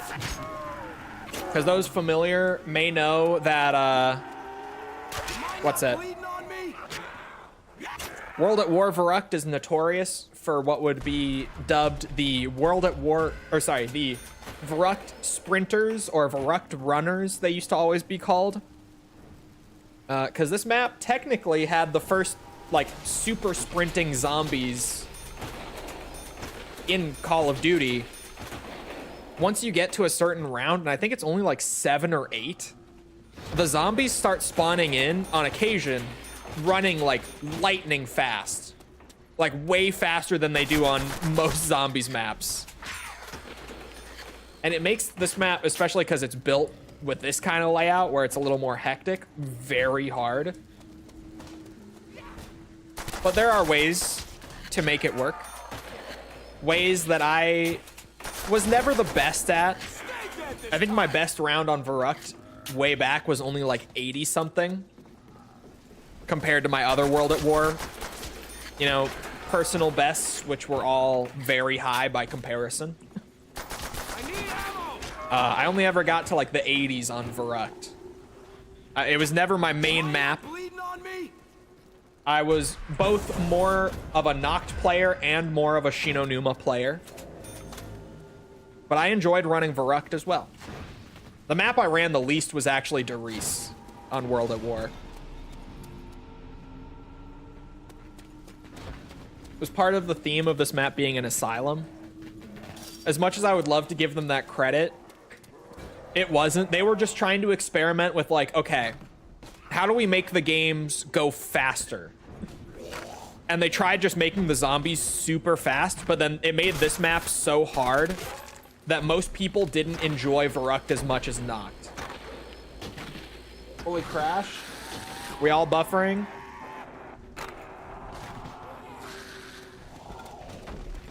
Verruckt does have perks.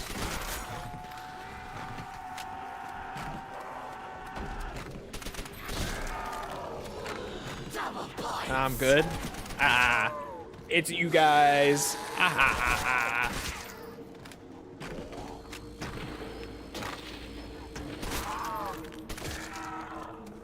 Ooh.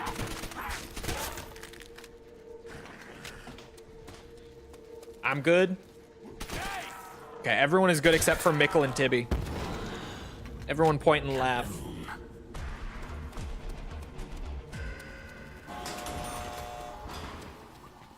We can already get power on and everything.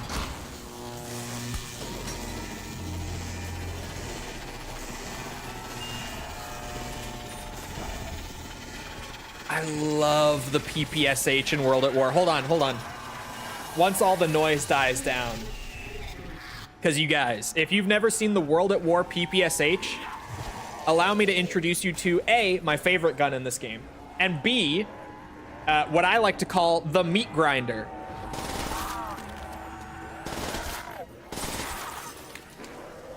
Just a little gun with a 70-round drum on it that shoots ridiculously fast with no recoil. Has such a nice, satisfying sound to it. I love this thing so much. Easily my favorite bullet weapon in World at War. Without a doubt.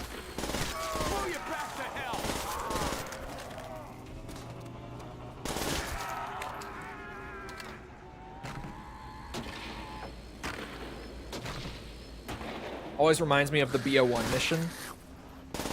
Oh yeah, they did have the PPSH, but only with like a little standard mag. They didn't have it with the drum, right? In the BO1 campaign. You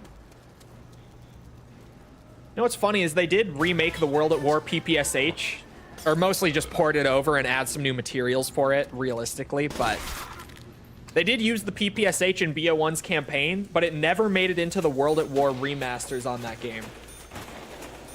And I don't know why. Like, it's literally already there in the files, all redone and nice. They could have added it to the box rotation for those maps.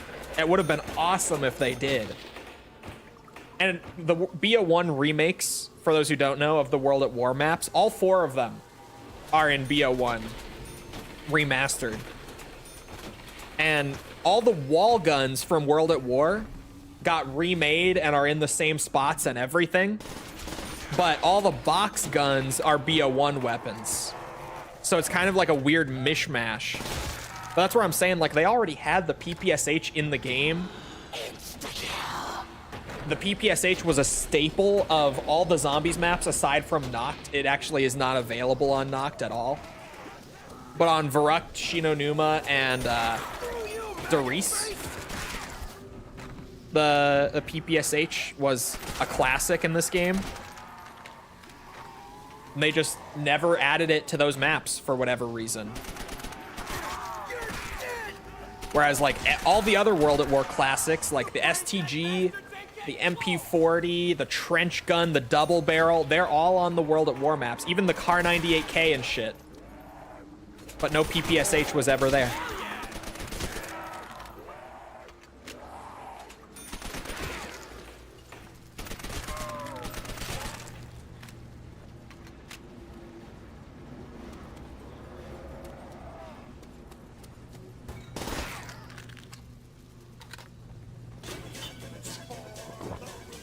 Now behold.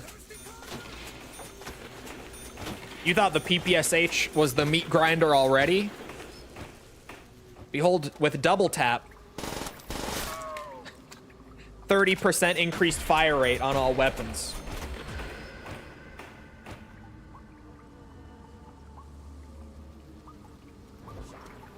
It's a beautiful thing, really. It's a beautiful thing. Why did they remake them in BO1? Because zombies was getting much more popular in BO1. Like, World at War, even by the end of it, it was more of like a cult following sort of mode that didn't get a whole lot of budget. But with Black Ops, they were like, this is a staple of Treyarch Call of Duty now, right? And especially throughout the DLC season, with Kino being the launch map and getting everyone hooked on zombies. And then, back then, people played the campaign in COD games too. Whereas nowadays, very few people actually bother. But back then, everyone played the campaigns in the COD games before they like hopped on multiplayer and all that, right? Pretty much. Some people didn't, but almost everyone did.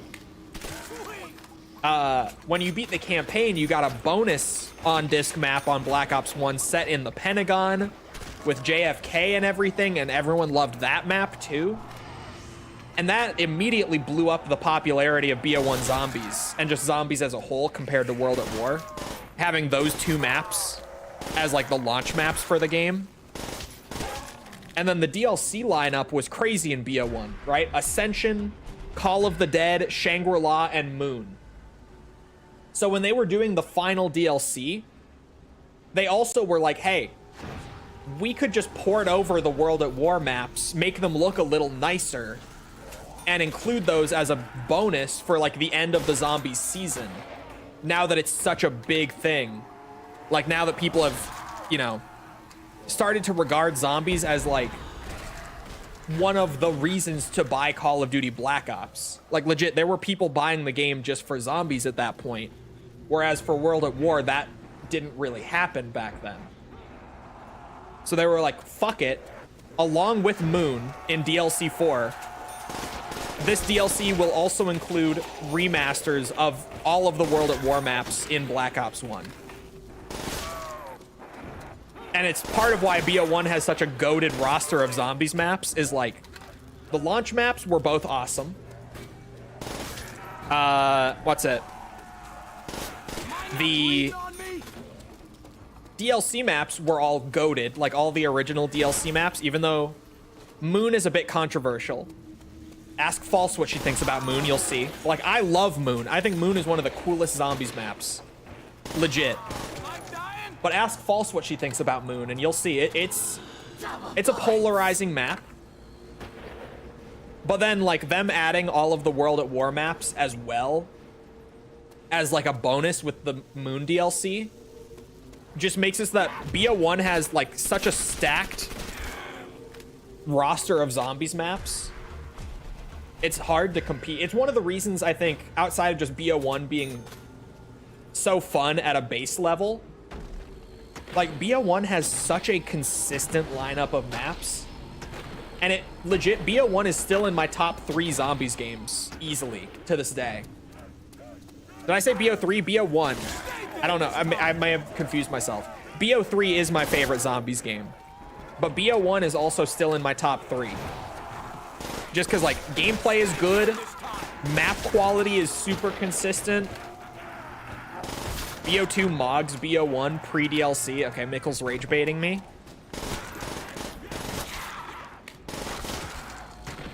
BO2, I love Mob, and I love Origins. I love both of those maps so much.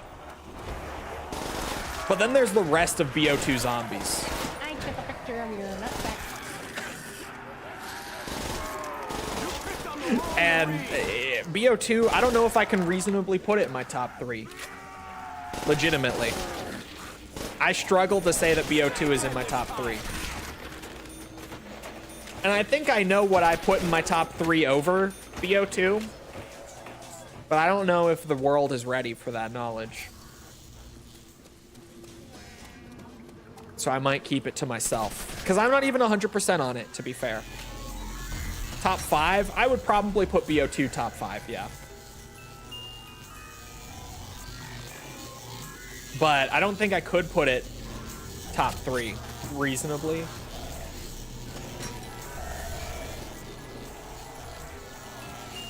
Wasn't Transit her first map? Yeah, it is a lot of people who enjoy Transit to that level are people who played it a lot.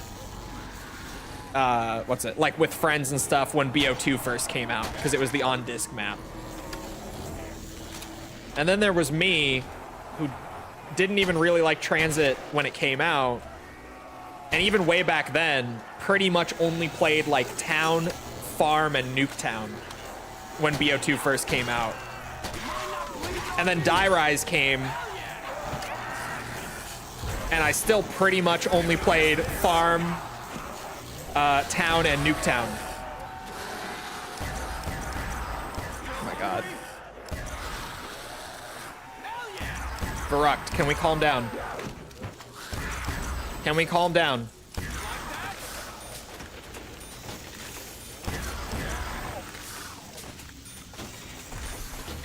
Town was pretty fun. I think Town is easily the best version of Transit. Like, I love playing Town. I do not love playing Transit. But Town, good time.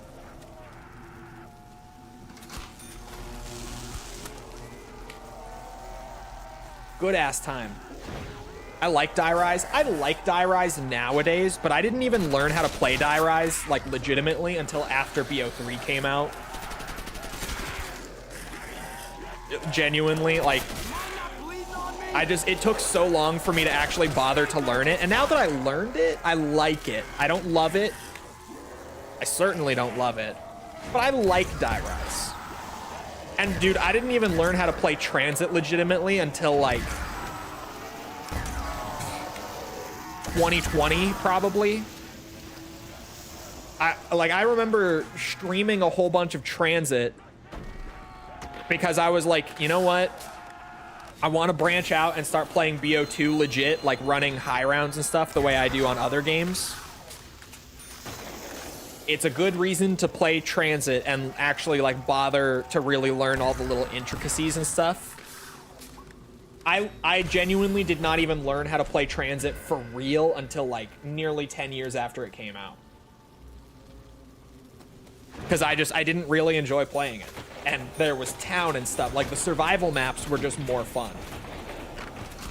Especially at that point in zombies, like Town and Nuketown and stuff still had that like simple gameplay loop that BO1 had.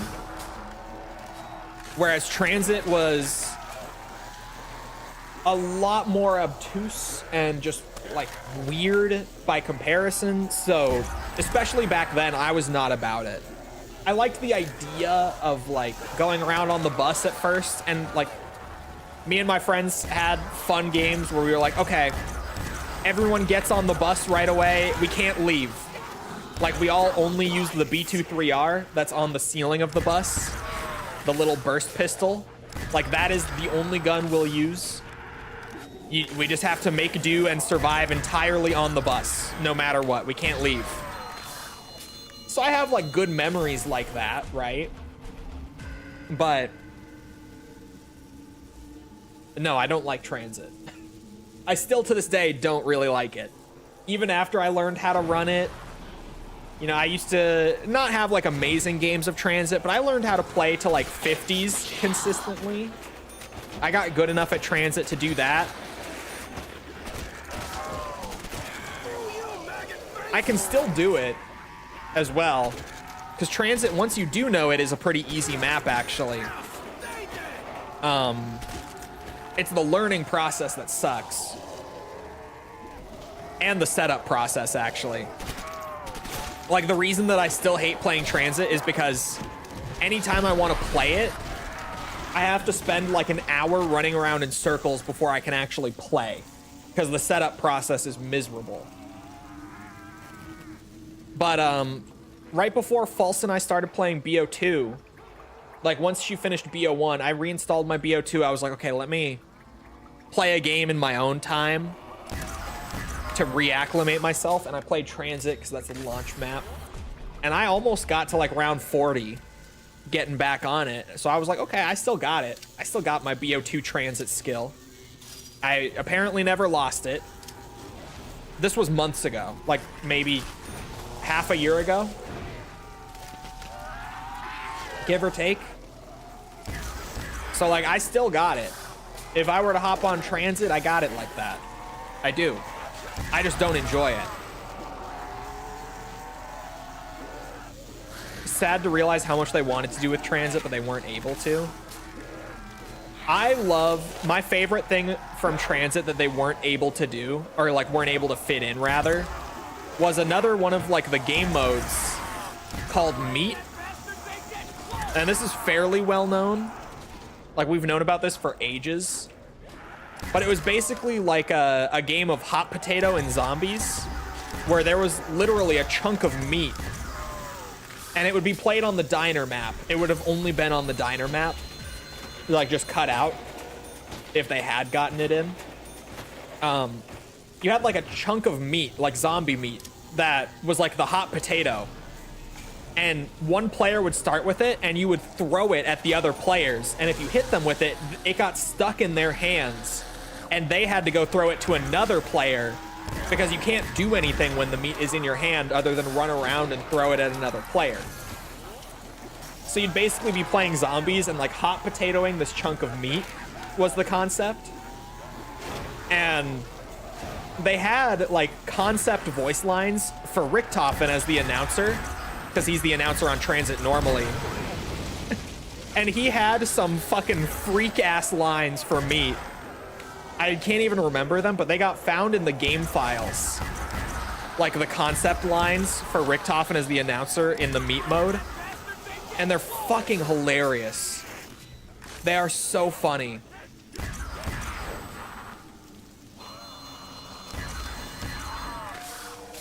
Because it was a whole bunch of like innuendos about him being like, oh, you have my meat in your hands. Oh, stroke it. Shit like that, you know, freak ass Richtofen things. And some of them got left in the files and found years later through data mining, and they're fucking hilarious. And like the voice lines alone make me wish that they had actually finished that and gotten it out.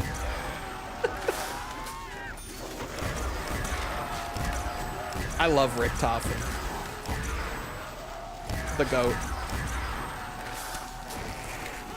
Is it possible to mod it back into the game? Someone probably could, but no one has yet. They would just have to make it. Like, they wouldn't be able to restore what was worked on at Treyarch. They would just have to make it themselves.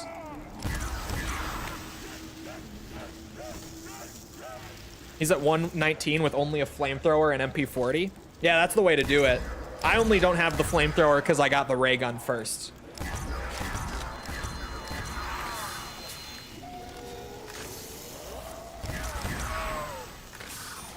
$119 on World at War, to be fair. Well, on World at War maps that aren't Riese. Riese is different. Is not as crazy as it seems if you're only used to later zombies. Because the spawning system and the scaling in all the maps other than Riese is totally different. Particularly, the reason that rounds go pretty fast in Nacht der Verruckt and Numa, mostly, is that if you're in solo, there is a hard cap of 24 zombies around. And in every zombies game, there's a hard cap of, well, every classic zombies game, because they've raised the cap since, but there's always a cap of 24 zombies in the map at a certain point, like at one time. You know, there's a limit of like, until you kill a zombie, it can't spawn another. But the early World at War maps, pre-Riese, just had 24 zombies around. And then they would stop spawning, and once you killed those 24, you're on to the next round. But only in solo. In co-op, they scale beyond that. Just for some reason in solo, it's 24 around on every map other than Riese. So rounds go really fast if you have the right strategy. Granted, it takes practice, especially Verruckt is kind of finicky, because the whole strategy revolves around this trap and this window. But once you've got the timing down and stuff, it goes really fast. Like, I bet that just in the time that I took explaining that, that guy's probably on like 121 or 122 by now. If you've still got it up.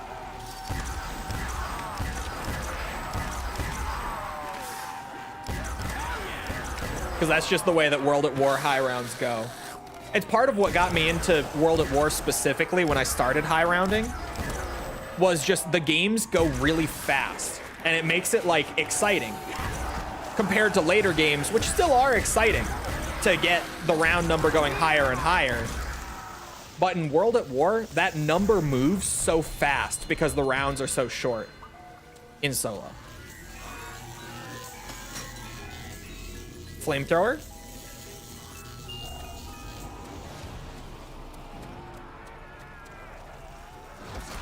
I'm low on ammo.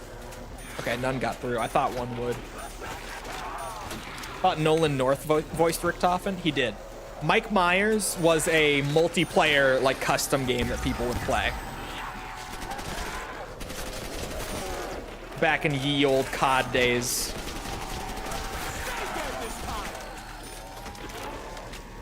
And you use MP40 because it's on the wall right here. And Flamethrower because it has infinite ammo. Same reason as on Nacht. Like why the Flamethrower is the go-to there. Get back in the dirt. I love the World at War Flamethrower in terms of just the way it works and like the dynamic that it brings to zombies. Because the World at War Flamethrower is bad. But if you have the knowledge and you put in some practice with it, with specific strategies, it becomes the best weapon in the game when used in very specific ways in the hands of a skilled player. I love anything like that. Obviously, like on Tekken I play Kazuya. I love the things that are like bad for most, but then if you put in the work and you learn, it becomes like the GOAT. I love that sort of thing in any game. The thing that takes a little bit of effort, but once you've got it, you've got it. And you get rewarded for it. I love that in any game. Anything like that, that's my shit.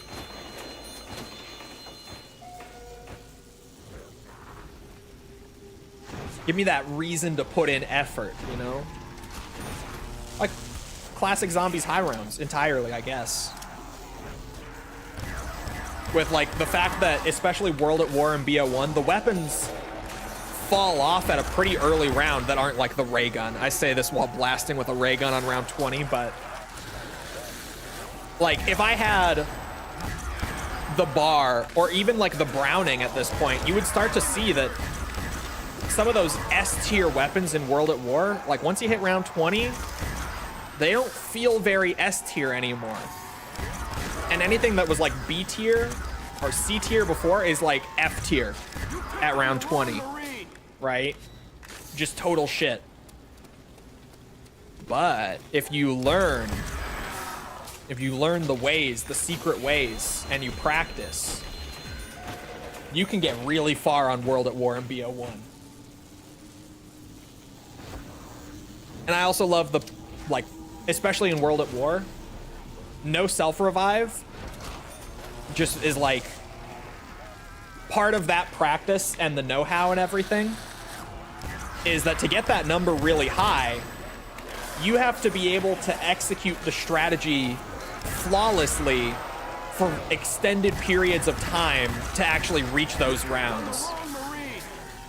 It's that excitement of like death happens in like 5 seconds on Verruckt. Once you fuck up, once you're not paying attention to when the trap turns off, like you will just die very fast. But with the practice, with the skill, what is considered S tier in this game? When I say S tier guns, I just mean like the guns that once you get it from the box, you're like, yep, I'm using this the whole game, right? So in my opinion, and some people would add other things to this, I would say the S tier guns in World at War are like the ray gun, the Wunderwaffe, MG42, Browning, and the Thompson, probably. The Thompson isn't even like S tier in terms of just its damage alone, the way the other ones all are. The Thompson, oh, a big part of that, I couldn't wiggle out. The trap, I lost track of the trap. That's what I'm talking about on Verruckt. That's what I'm referring to with the death coming quick. Thompson is available on the wall super early on all 4 maps. Has good ammo, really good damage, like better damage than most guns in the game.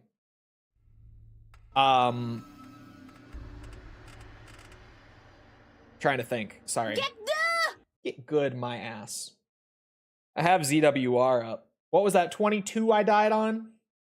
You guys want to know something funny?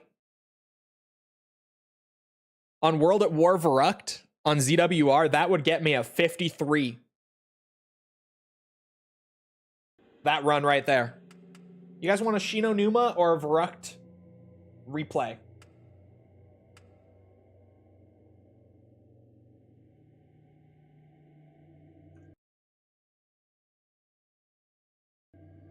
$22. Get this man out of here.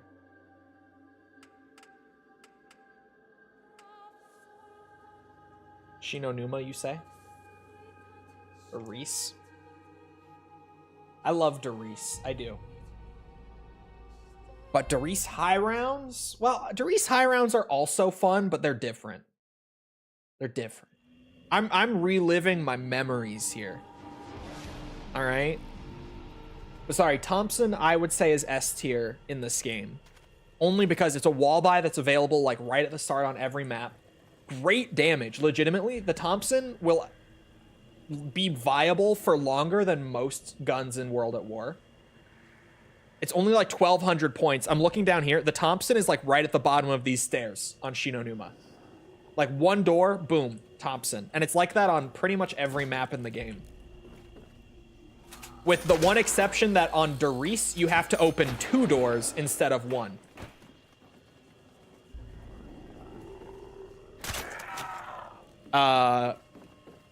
But wall gun also means you can buy ammo for it for the entire game. Like, you never run out of ammo as long as you stay near it. Hey, and we got tank now.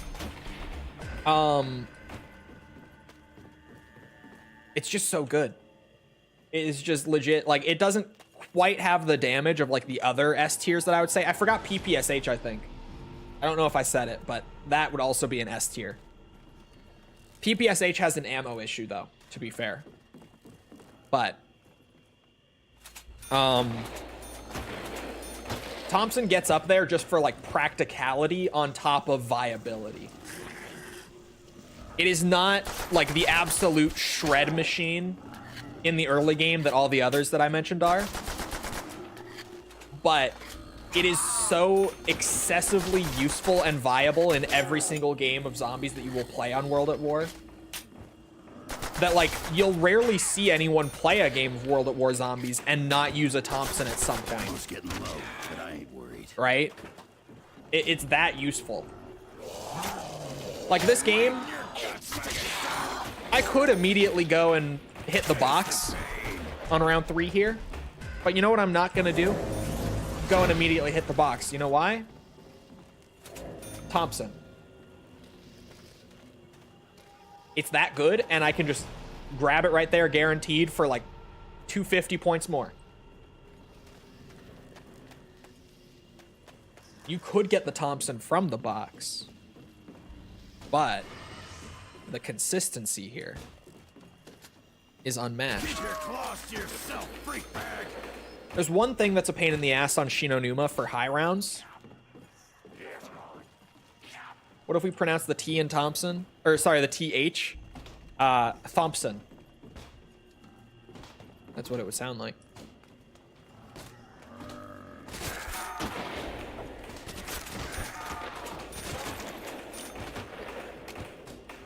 Sorry, the thing that's a pain in the ass on Shino Numa for high rounds is the perk locations are randomized, which on its own is not bad because the map isn't that big, right?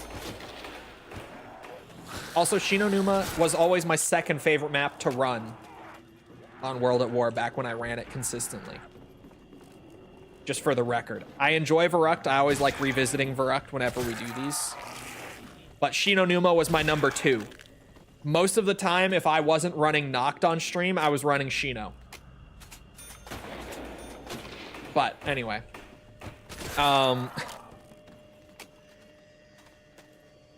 There are 4 branches of the map. 1 perk spawns in each. And the room over there that has a perk in it is the one room on the map that you never want to open for high rounds. So if Jug spawns in that room, it's a reset. You're restarting your game. You're not high rounding that game. Any other perk, you can afford to lose it. Like Speed Cola being there also kind of sucks. But anything else, it's fine. Like this game, doesn't matter what's over there. We don't have to reset. Because Jug is right here. But that was always the thing that, like, 1 in 4 games on Shino Numa, you'd go around and check the perk spots and it would just be like, oh, restart. Jug is in that one building.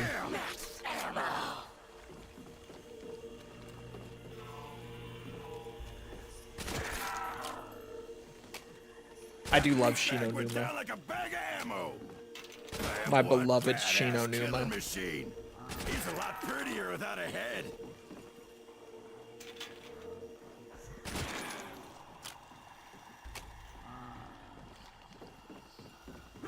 Head to the head, baby. You want to talk about a map on World at War that's ridiculously broken? And granted, most people who were even a little into zombies know this, and I don't have to say it, but World at War Shino Numa, for high rounds, may be the most broken map in zombies history. Broken in the player's favor, that is. When you moving, I am out of this house on the 23rd.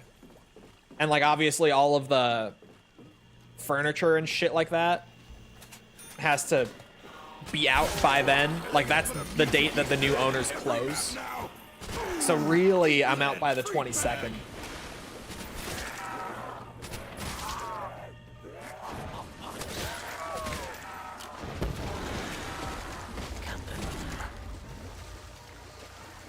Didn't end the round. Why? Why zombies spawn so slow? Homeless arc. I'll just be gone for you guys. I'll just have disappeared. Poof. Probably last stream day, give or take. Yeah, the 20th or 21st will probably be the last day I can stream until like early May. I don't have an exact date for when I'll be able to stream once I'm there either. Because like internet has to get set up. All of my shit has to get set up there again. But early May.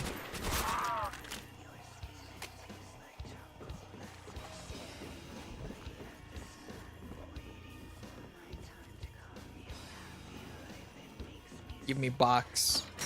I want to know. Shit. I wanted an MG. All right, I'll go get more perks then. That's fine. Got to decorate as well. I'll probably stream before it's fully decorated.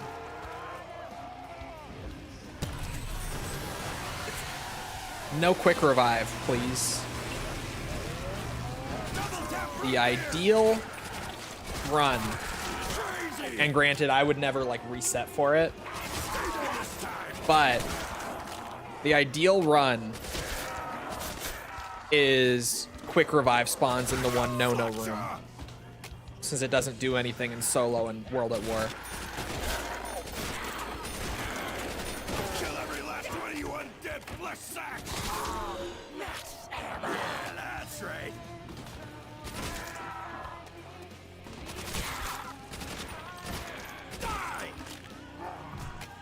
We talk about those Rockstar and Take-Two numbers a little bit. 500 mil a year in revenue is insane. Hell yeah. But then like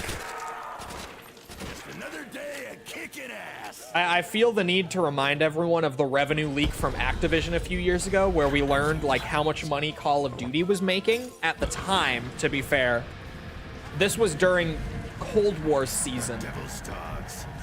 No but match for the Call US of Duty was Marines. averaging, and mind you, this was the average, roughly $5 billion in revenue per quarter. As in, like, the franchise as a whole was averaging 20 billion in revenue a year. Granted, GTA Online alone making the 500 million a year is insane. But that was the number, that leak a few years ago was the number that blew my fucking mind. 20 billion a year for one franchise at Activision. And mind you, it's Activision. Like, they have way more huge AAA gaming franchises aside from just Call of Duty. Call of Duty is like one slice of the pie for them. Ah, no speed cola. That sucks. How much did they sell for?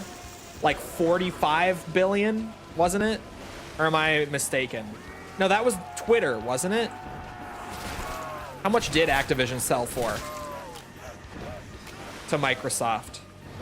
Does anyone know? Not your sea rations.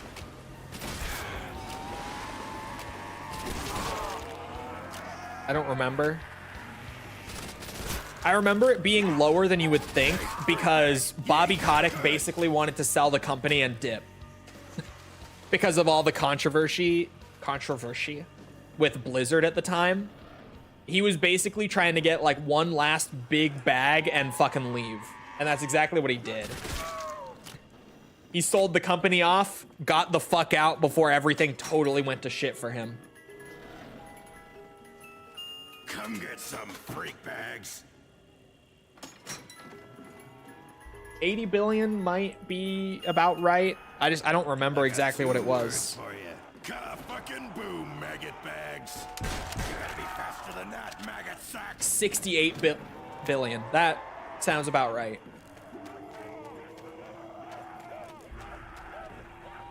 Yeah, he basically was just like, yep, sell this company and dip before I really get in trouble for all of this harassment case stuff. Because like everyone knew that he knew. And it was going to get investigated. But then he was just like, actually, I'm not even managing the company anymore. Ask them, not me. Which is crazy, but it worked.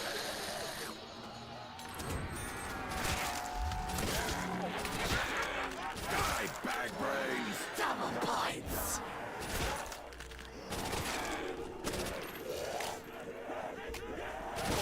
$68 was the initial deal. It ended up being 75. I could see that. Microsoft has for sure made their money back already. Raining blood around here. Like even what's it? BO7's sales underperforming. I have zero doubt that they've already made their money back pre BO7, right? Because the first game that released under them was MW3.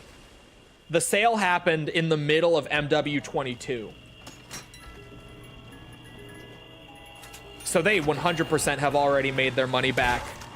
Probably off of COD alone. Not to mention like Candy Crush and Overwatch and fucking everything else under that umbrella. World of Warcraft. Bag brain. Like the amount of massive IPs they got from that deal, even outside of Call of Duty, is unreal. Die again, maggot food. Hey, freak bag. You ain't that good. Knock your sea You guys remember rations. Jim Ryan, like constantly complaining to And I'll bite you back. every legal office that would listen to him about how that buyout was going to cause a monopoly in the industry, by the way? Y'all remember that?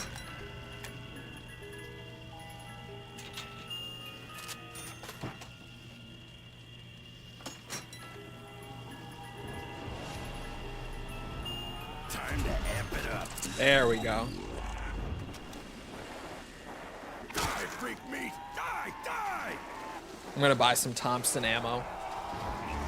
But my boy, the Wonder Waff.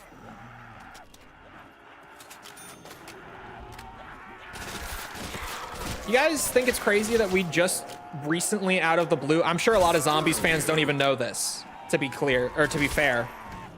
But because Sony shut down Jason Blundell's new studio again, the second studio that he started under them that got shut down before they got to ship a game, he started doing a whole bunch of like live streams and stuff with some of the Zombies creators from back in the day.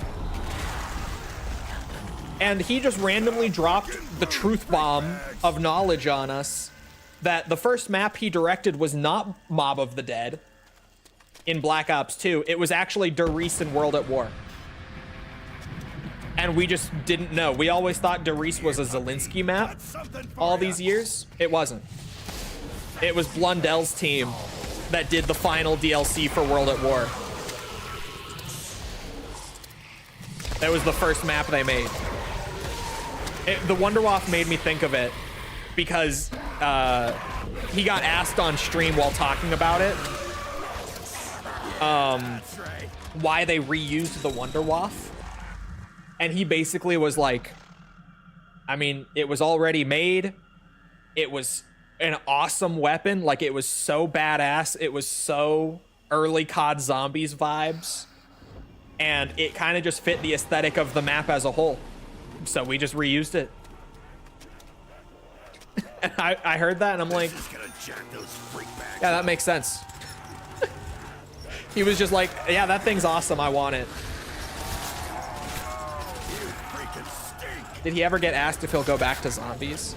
Like, bro, everyone's asking it to him, but he's not gonna answer it. So the creators haven't asked it, but like in the stream chats, it gets asked all the time.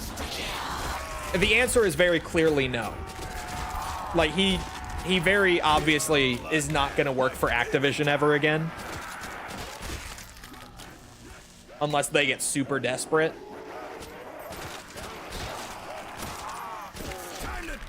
Because we don't know this for certain, but like we know it sort of thing. Think like Kojima, Konami thing where like we don't know for sure, but like we know. Jason got fired from Treyarch. He didn't leave. He was let go after BO4. And even that, he probably was told he was not working on anything after BO4 before all the DLC for that game was said and done. And like, we don't know that 100%, but like, we know. Because Blundell was leading the campaign team for Black Ops 4. Like, that campaign was his project. The campaign that was so bad that Activision forced them to scrap it entirely. Because when they went to check in on the progress of it, they were like, this is abysmal. And that was after Blundell had also directed the campaign for Black Ops 3, which was also terrible. In BO4, yes. The reason BO4 doesn't have a campaign is because there was a campaign up until about a year before the game came out. And when Activision execs went to check in on the game and see how progress was coming along, the campaign was so bad that they told them to just not waste their time anymore and to scrap it. And keep in mind that that has not happened since. And things like the MW3 reboot, my mouse just stopped working in the game. Did my mouse die? I think it did. I use a wireless mouse. I think my mouse died. It did. My mouse died. Oh my god. Okay.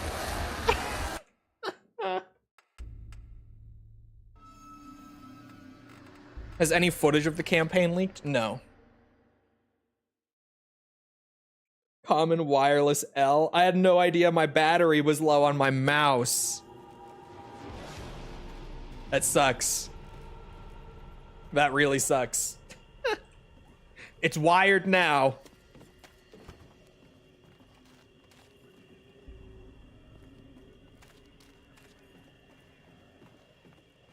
Would cause changes for COD? It did. They filled it with AI. Thank you, Microsoft. Thank you so much.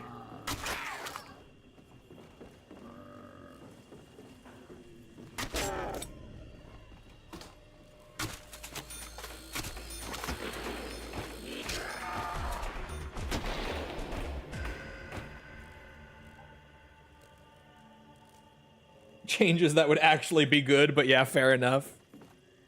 Don't you guys love all the co-pilot calling cards? Come on. You don't think that's a good change? Come on. Come on. Hopefully with the new CEO, AI isn't being used a ton. It probably will still be in like their next couple big games. Like, I definitely worry that E-Day will have a bunch of it. Just because some projects are too far along already that would have had them shoehorned in. Or had it shoehorned in, rather. But she did literally say in her, like statement coming into that position that she doesn't want any AI in their video games going forward. She was abundantly clear about that. She even called it slop, didn't she? I think she literally said AI slop in reference to it. Ammo's getting low, but I ain't. Oh, I don't have jug. Jesus Christ. My brain just kind of was like, oh yeah, I'm fucking cooking. She did? I thought so.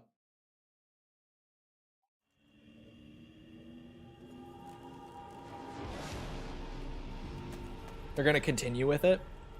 Yeah, but I think it's very telling in the other direction, at least for this company, when the new CEO comes in and immediately is like, I want the AI gone. I want it out. Like, I have zero reason to assume that they're just gonna keep using it the same way. Especially because the devs weren't the ones who wanted the AI in the games in the first place. Like, we know from like a bunch of disgraced employees and stuff who left that it was Microsoft execs basically coming in and being like, hey, AI is the big new thing. We need it in the games so that people see how great it is.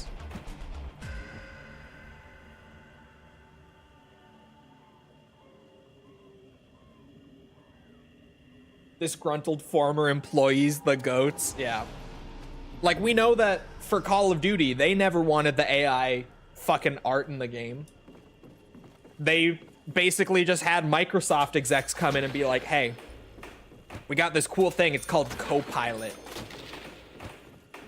And to let people see how awesome it is, we need you to find places for it in the game. That is... This game will not ship without it. Which is insane that that was even happening. And we only know of it happening at a couple studios, to be fair. But like, to think that it's only happening at those specific studios and then for like Gears of War, they're just like, no, you can do whatever you want, would be crazy. Like, of course, that's probably happening in all of their major studios.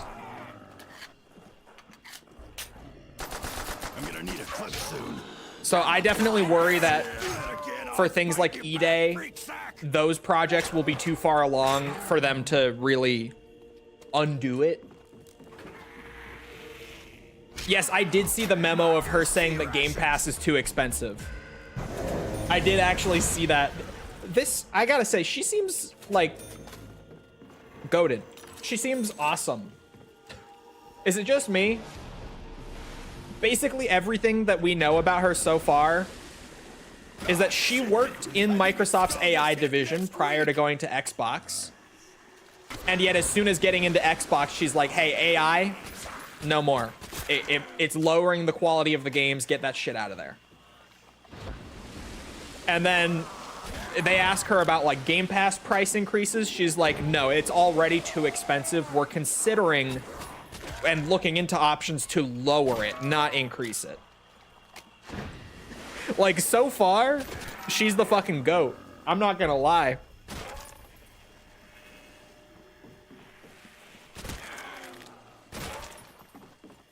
Does she stand by her morals, though?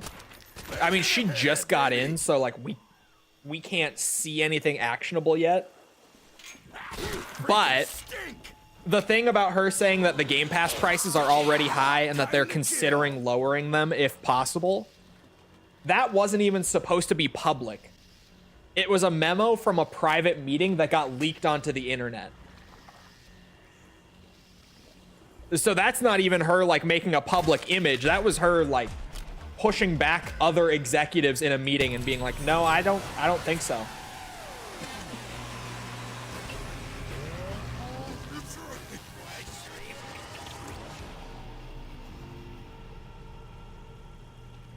I'll take the speed cola. Okay, that was a good shot. Because, yeah, they wanted to increase the profit margin on their subscriptions, and she was just like, no. No, I disagree. They are too high. I canceled when the price went up, and I had it for 5-6 years. Yeah.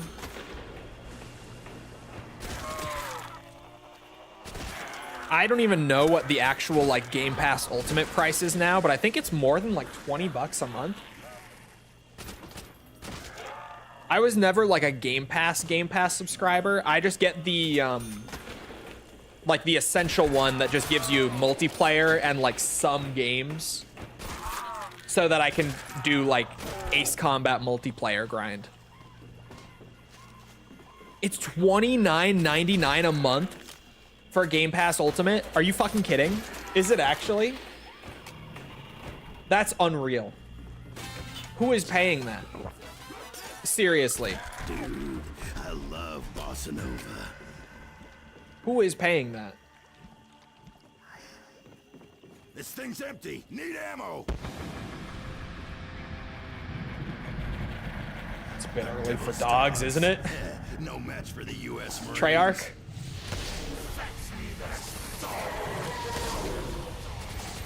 Oh, oh, oh.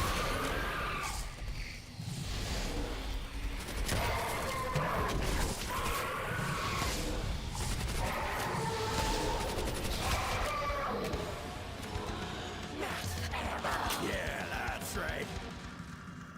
Essential is where it's at. I just need the multiplayer, like, lit. I tried to say legit and literally in one go. Legit, I need nothing more. Getting ready to cancel Netflix because of the price increase, bro. I canceled Netflix because of the price increase in, like, 2018. And I'm seeing more and more people now being like, Netflix is getting too expensive. I don't know if I can justify it. And I'm just like, dude, I was there like 7 years ago. And I did cancel it because it was too expensive. And to be honest, like, even back in 2018, and it hasn't changed now, like, there's nothing on it that I'm itching to watch. Like, there's nothing. There's nothing on Netflix that I'm like, oh, I need Netflix for this. There's a spot. I wonder if we'll end up seeing it. There's a spot on these stairs right here in World at War, like in this corner roughly, where the zombies can sometimes path weird and clip through the wall. If you didn't know, now you know.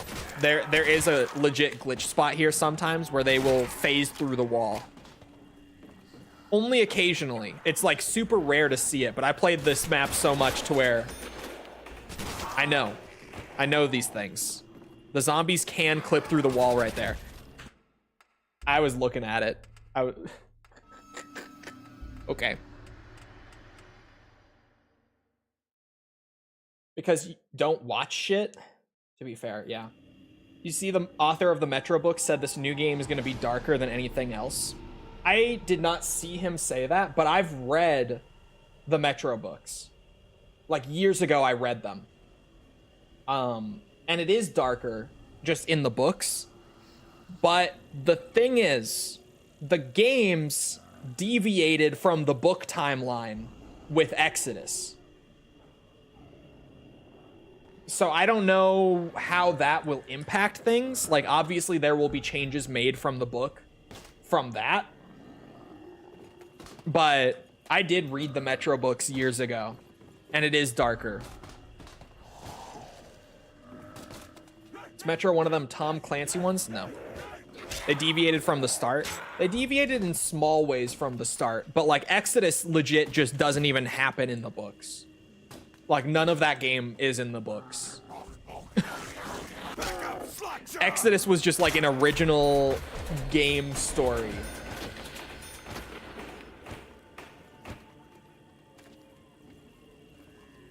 But now like we've fully deviated to where crazy big events have happened, like events that will absolutely change the story years down the line that never happened in the books.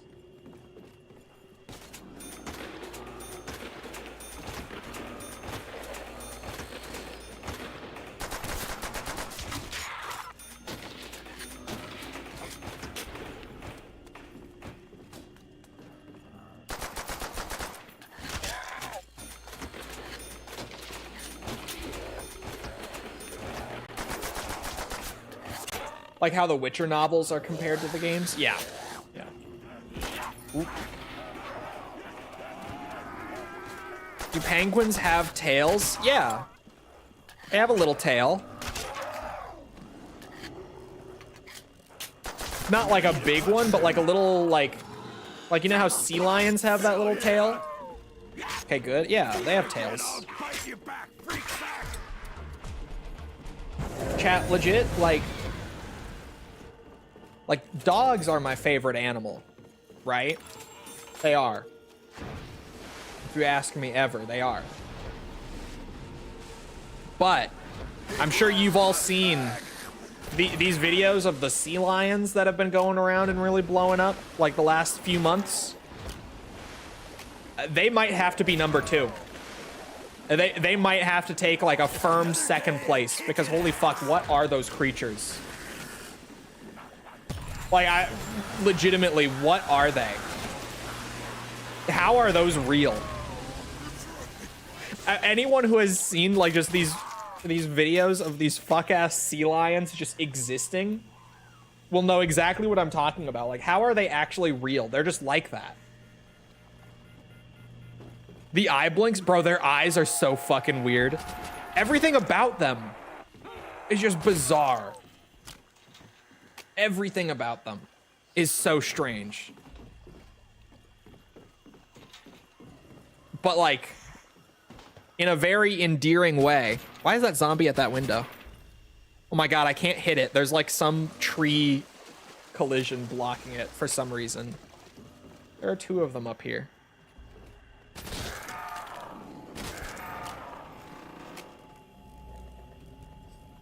Like how they shake their head forward and back. Yeah, there's so much about them that's like, what?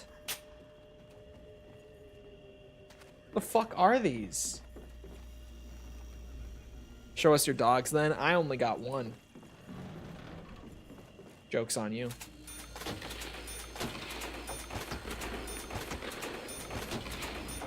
Can you show me that motion? No.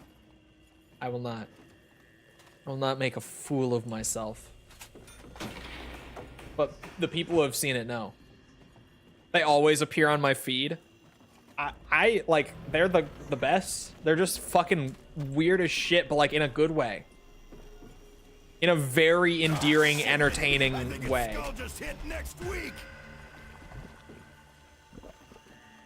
They're weird eyes and then they bark. They're so strange. But like, they're awesome. I've sent so many sea lion videos to False to show her because I'm just like, bro, how do these exist? That's why False knows all these things, is from me sending her the videos. Not a single neuron sparking, genuinely. And the captions that people will post them with always kill me.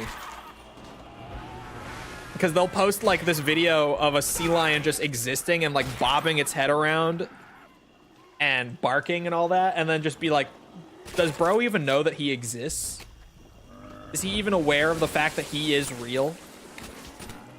And the captions along with the videos always get me. Like, it genuinely seems like they have zero awareness and are just weird as fuck for the love of the game.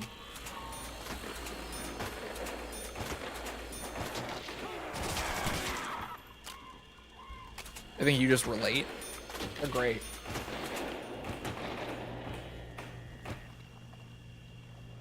There they are. He's a lot prettier without a head. Getting its fur pushed up like a mohawk. Yeah, False has seen that one. She likes that one. They're just water dogs. Yeah.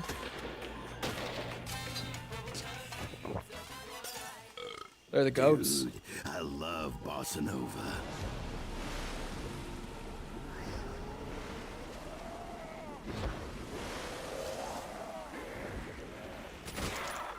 Hold on, Mikkel. I'm seeing something from False first. Trying to check my Discord.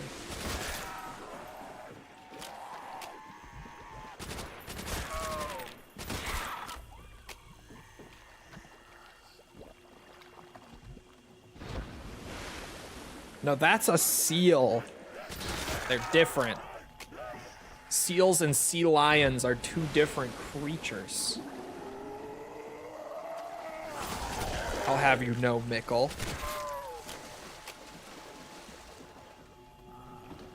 This is a good gift, though. You really want to leave them alone? Oh, yeah. The ones that are, like, trained at the... What, like the aquariums and whatnot?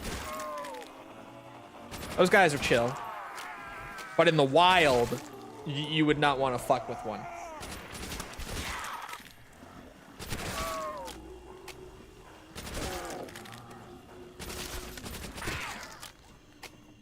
But really, who the fuck named seal and sea lion? Like, it makes it sound like they're the same, and like one is shorthand, right? Like, I have seal, short for sea lion. Who the fuck named those?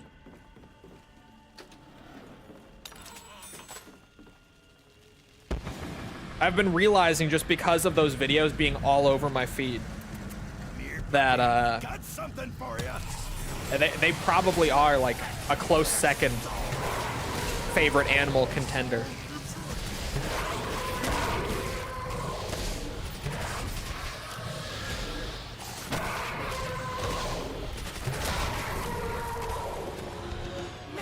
It's confusing, all the names. I don't know who named them like that. The fucking head bob is the best one. That one always gets me. And they all do it. It's such a weird habit that they have. Like, just a weird, like, innate behavior that they bob their heads like that. They are legitimately just... They're creatures. Ooh. You know what? Just get her going. Fucking boom, freak bags. Stay there this time.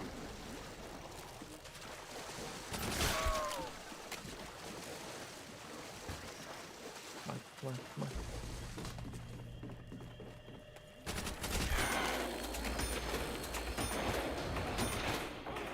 Orcas are very scary. I'm not about the whales. I wish I could meet the chick who sang that jingle. I am not about the whales. Uh-oh.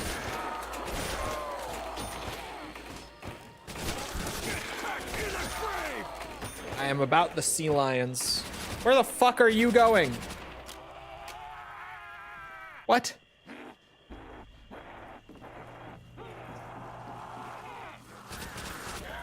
Someone say you are about the whales, bitch. Shut the fuck up. Get out.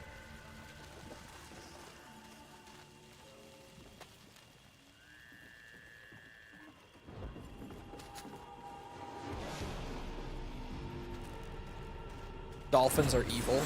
Dolphins are evil. It's crazy.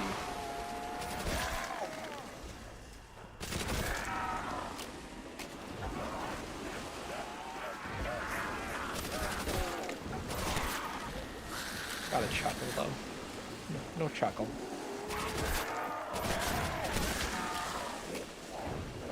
Aren't orcas basically dolphins?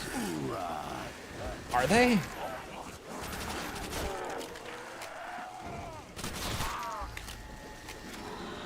Swallow your soul! Take that, freak bag!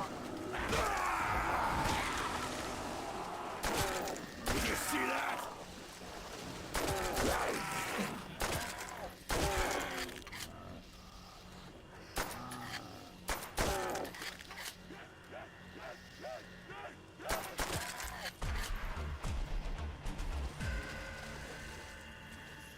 Are the largest member of the dolphin family? What the fuck? Since when are they dolphins? Double tap root beer!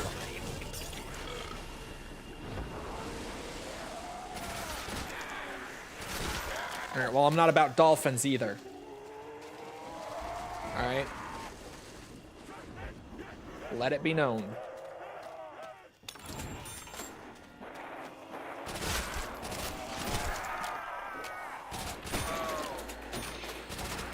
Oop, oop, oop.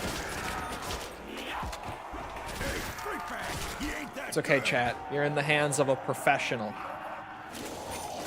just got dead flesh on my new boot! Don't even worry about it. Me? A pro. Lead, freak bag!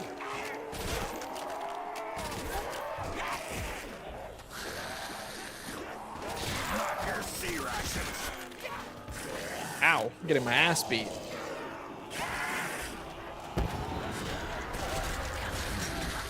Fucking boom, freak bags! A professional's hands killed everyone in XCOM yesterday. I don't know what you're talking about. Panzer Shrek Molotov. The devil's dogs. No Sometimes match for it the does US feel like this game Marines. conspires against me, I swear. It does. I tell you, it does.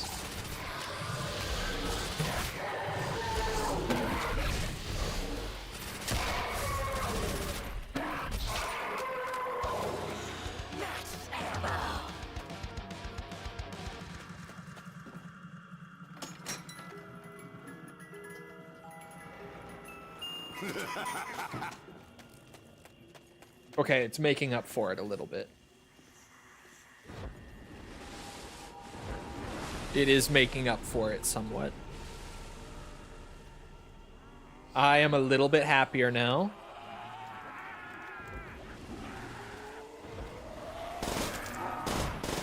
Hey, freak bag! You ain't that good! Screw you! The reason why I'm traumatized? What? I'm just gaming.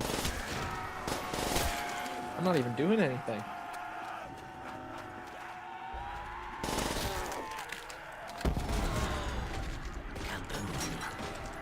Fucking boom, freak bags! I will not be accepting that.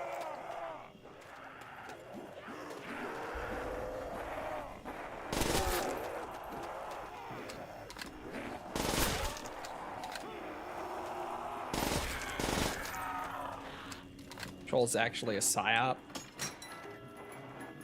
False was just showing me some of the VTuber drama of late. Time to kill! There's this VTuber who is like constantly, like, her whole thing is that she's in the Navy. like her actual VTuber, right? Like her model, her character and everything is like in the Navy. But in real life, she is also actively in the Navy. And she's like posting things all the time about like why you should join the Navy and like promoting it and stuff. And people started being like, is she like a recruiter? Is this like a campaign to get the young people recruited into the Navy? And she has to like constantly reiterate that she's not a psyop, she's not a recruiter. However, get this, there are other VTubers who like in real life are currently in the military serving outside of their VTubing endeavors. And so it has come to light to like the larger community through them that you're actually not even allowed on social media to disclose what branch of the military you're in or any details about what you do in the military if you're actively serving. Like it's actively against the, I guess, like rules and stuff that they have put in place. So like legally, or at least through like the chain of command, she should be getting in trouble from her higher ups if she's out here like constantly disclosing like, I'm in the Navy and you should be in the Navy too. She's not allowed to do that. But nothing is happening to her as a result of her doing that. She just keeps doing it.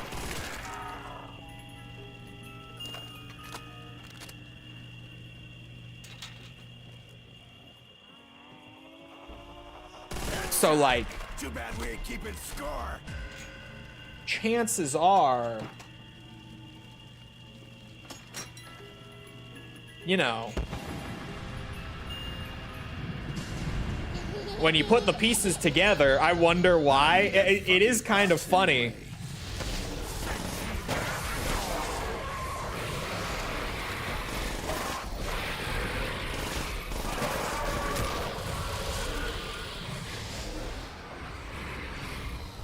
How often are you off duty? Depends.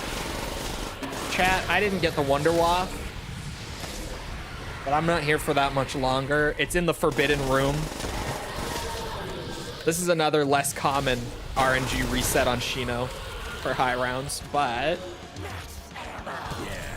I say fuck it.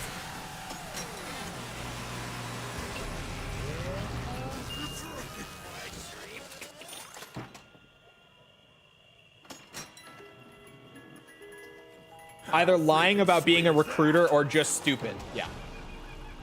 Yeah. This is gonna put their guts Basically, on the it's like she's either actually part of like some campaign to subtly encourage enlistment in the Navy, or she's just stupid and has not gotten in trouble yet by pure luck. Either way, something is amiss, right? They sent the anime women after us. They were like, you know what the kids love these days? These fucking anime women on social media who play video games. Get us a Navy one who tells the gamers that they should join the Navy and why. Have the anime women tell them, they'll join. They say I've got an electric personality. There we go. I guess they were right. And to be honest, they're not wrong. For a lot of people, that would do it. For a lot of people, that would be convincing enough. Just get the anime women on it. They got it.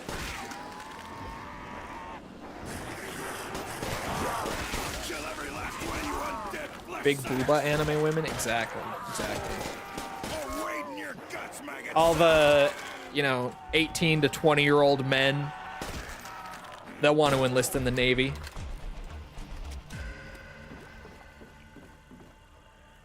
They will. Just get the anime woman to tell them. Just watch one episode of Financial Audit. That's convincing enough. I do, like, I joke about it a lot, but seriously, on Caleb Hammer's Financial Audit, the podcast is what she's talking about. I sent her one once, and she's been watching it since. Because they kind of hook you. They're more interesting than you would expect. They really are. But, everyone on that show, any guest who is like former military of any sort, it doesn't matter what they did, they all are on disability and getting like thousands of dollars a year for the rest of their lives because they're former military and on disability. And he'll always ask and be like, why are you on disability? And most of them will just be like, oh, you know, the usual: anxiety, depression, whatever. And they get paid like $2,000 a month for the rest of their life just because of it, right? And I always joke and I'm like, man, I would love to get $2,000. But then some of them are a little stupid and straight up say this on the show, which they absolutely should not for their own sakes, but some of them do. They'll be like, yeah, I like strained my ankle once, or sprained it, sorry, not strained. And when I was trying to like go through the process of getting the financial comp for it, because it was while I was serving, they were like, yeah, you could pretty much get like $100 for this, or if you let us mark you down for like anxiety and depression that stemmed from this, like some trauma that comes from this, you can get like thousands of dollars a month. And they will literally be like, that was a stupid death too. They'll just tell these people straight up, they'll get like a minor injury and they'll be like, yeah, you could get a little bit of money for this. Or we could just mark you down for like mental health that stemmed from it, and you'll get way more money. And a lot of them end up just saying it on Financial Audit. And I'm like, you should not be saying this. But the amount of people on Financial Audit who have just straight up admitted that and told like basically the same story has really made me like, you're telling me I could have gone to the military, just filed for disability on like, yeah, I have anxiety because I was in the military and it fucked me up. And I just have like a passive income stream, like a good passive income stream for the rest of my life.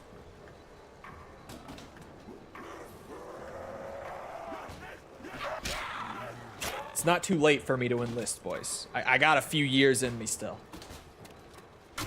I'm just saying, it's not too late. False always does say that she wants me to go off to war. KIA, maggot sack! She does say that. You meatheads are too stupid to quit? I do not say that. She does say that. She does say that, actually.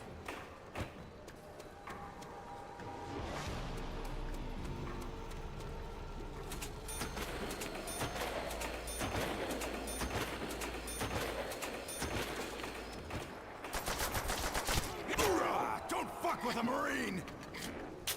I say you on your game is like going to war. Get out of my way! Full transparency, she has not said it in a while.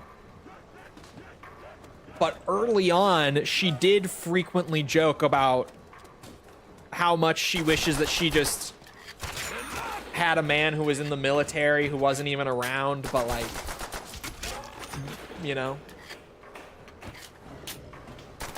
Gonna need to get some ammo. She did make those jokes quite frequently. Let it be known. This is like a little honorary Doris. I've only got a few minutes for the record. I'm not doing anything crazy here. I just figured I'd finish up my run. May as well.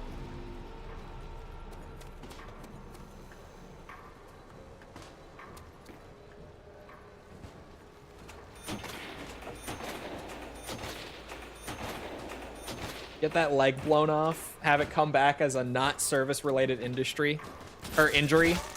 Or I wouldn't even have to get the injury. I mean, that would probably get me even more disability if I got a leg blown off. But I don't even need that. Apparently just having like anxiety stemming from your time serving is like worth $2 grand a month for the rest of your life. Plus you get tax breaks on your income tax every year for the rest of your life if you're former military. I was filing this morning and the thing was like, are you former military? Because you could qualify for a whole bunch of shit. And I was like, no.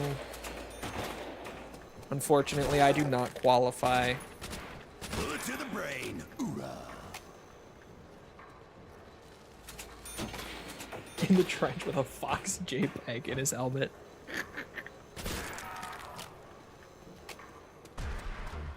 Lose a toe or two and you'll be set. I don't even have to lose anything is the thing. Like, you guys, two grand a month is like more than 20,000 a year. Literally, if you lose nothing and you just say that,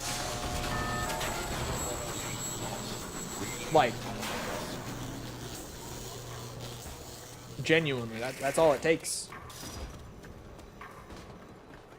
I've learned from financial audit. Like, you're like, oh yeah, I fear every day. I struggle every day as a long-term result of my service.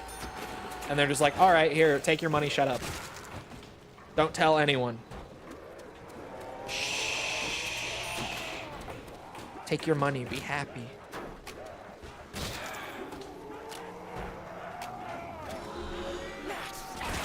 Much appreciated. Don't you get accommodation as well? I don't know how that part works. I don't know. They're dropping like bad habits. You get free college. Not even close. Free That's a bag. thing.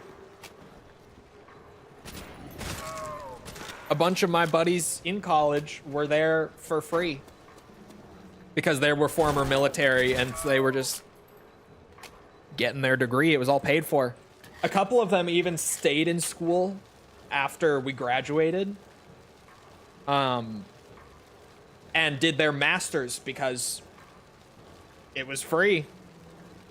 Might as well. Legit PTSD from military service is like normal. I mean, yeah. But I'm just saying, like, even if you don't get it, you could easily just commit a little fraud. This is a joke, by the way, for legal purposes. I don't know where my last zombie is.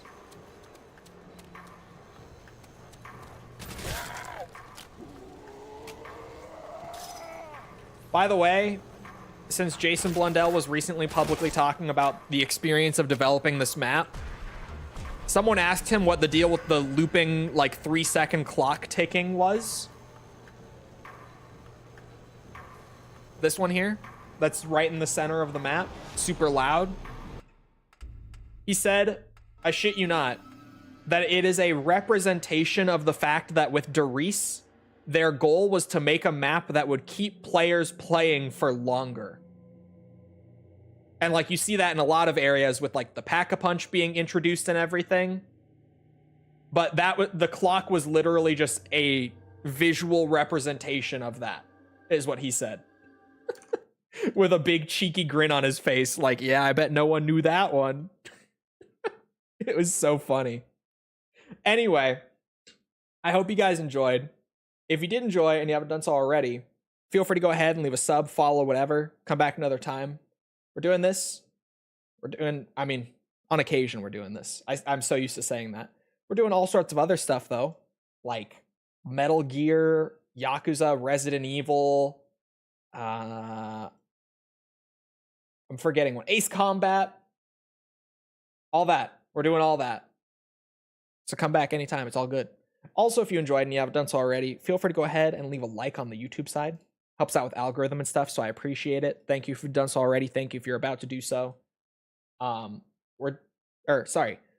if you're looking for links to anything else outside of Twitch or YouTube to engage with the community, check out links in the description below on the YouTube side or on Twitch. They're on the channel page. They're in chat commands. things like Twitter, Discord server, whatever. They're all there. Other than that, though, once again, I hope you guys enjoyed. I hope you always back here next time. I hope you all have a great rest of your day. Thank you for coming to the stream, and goodbye.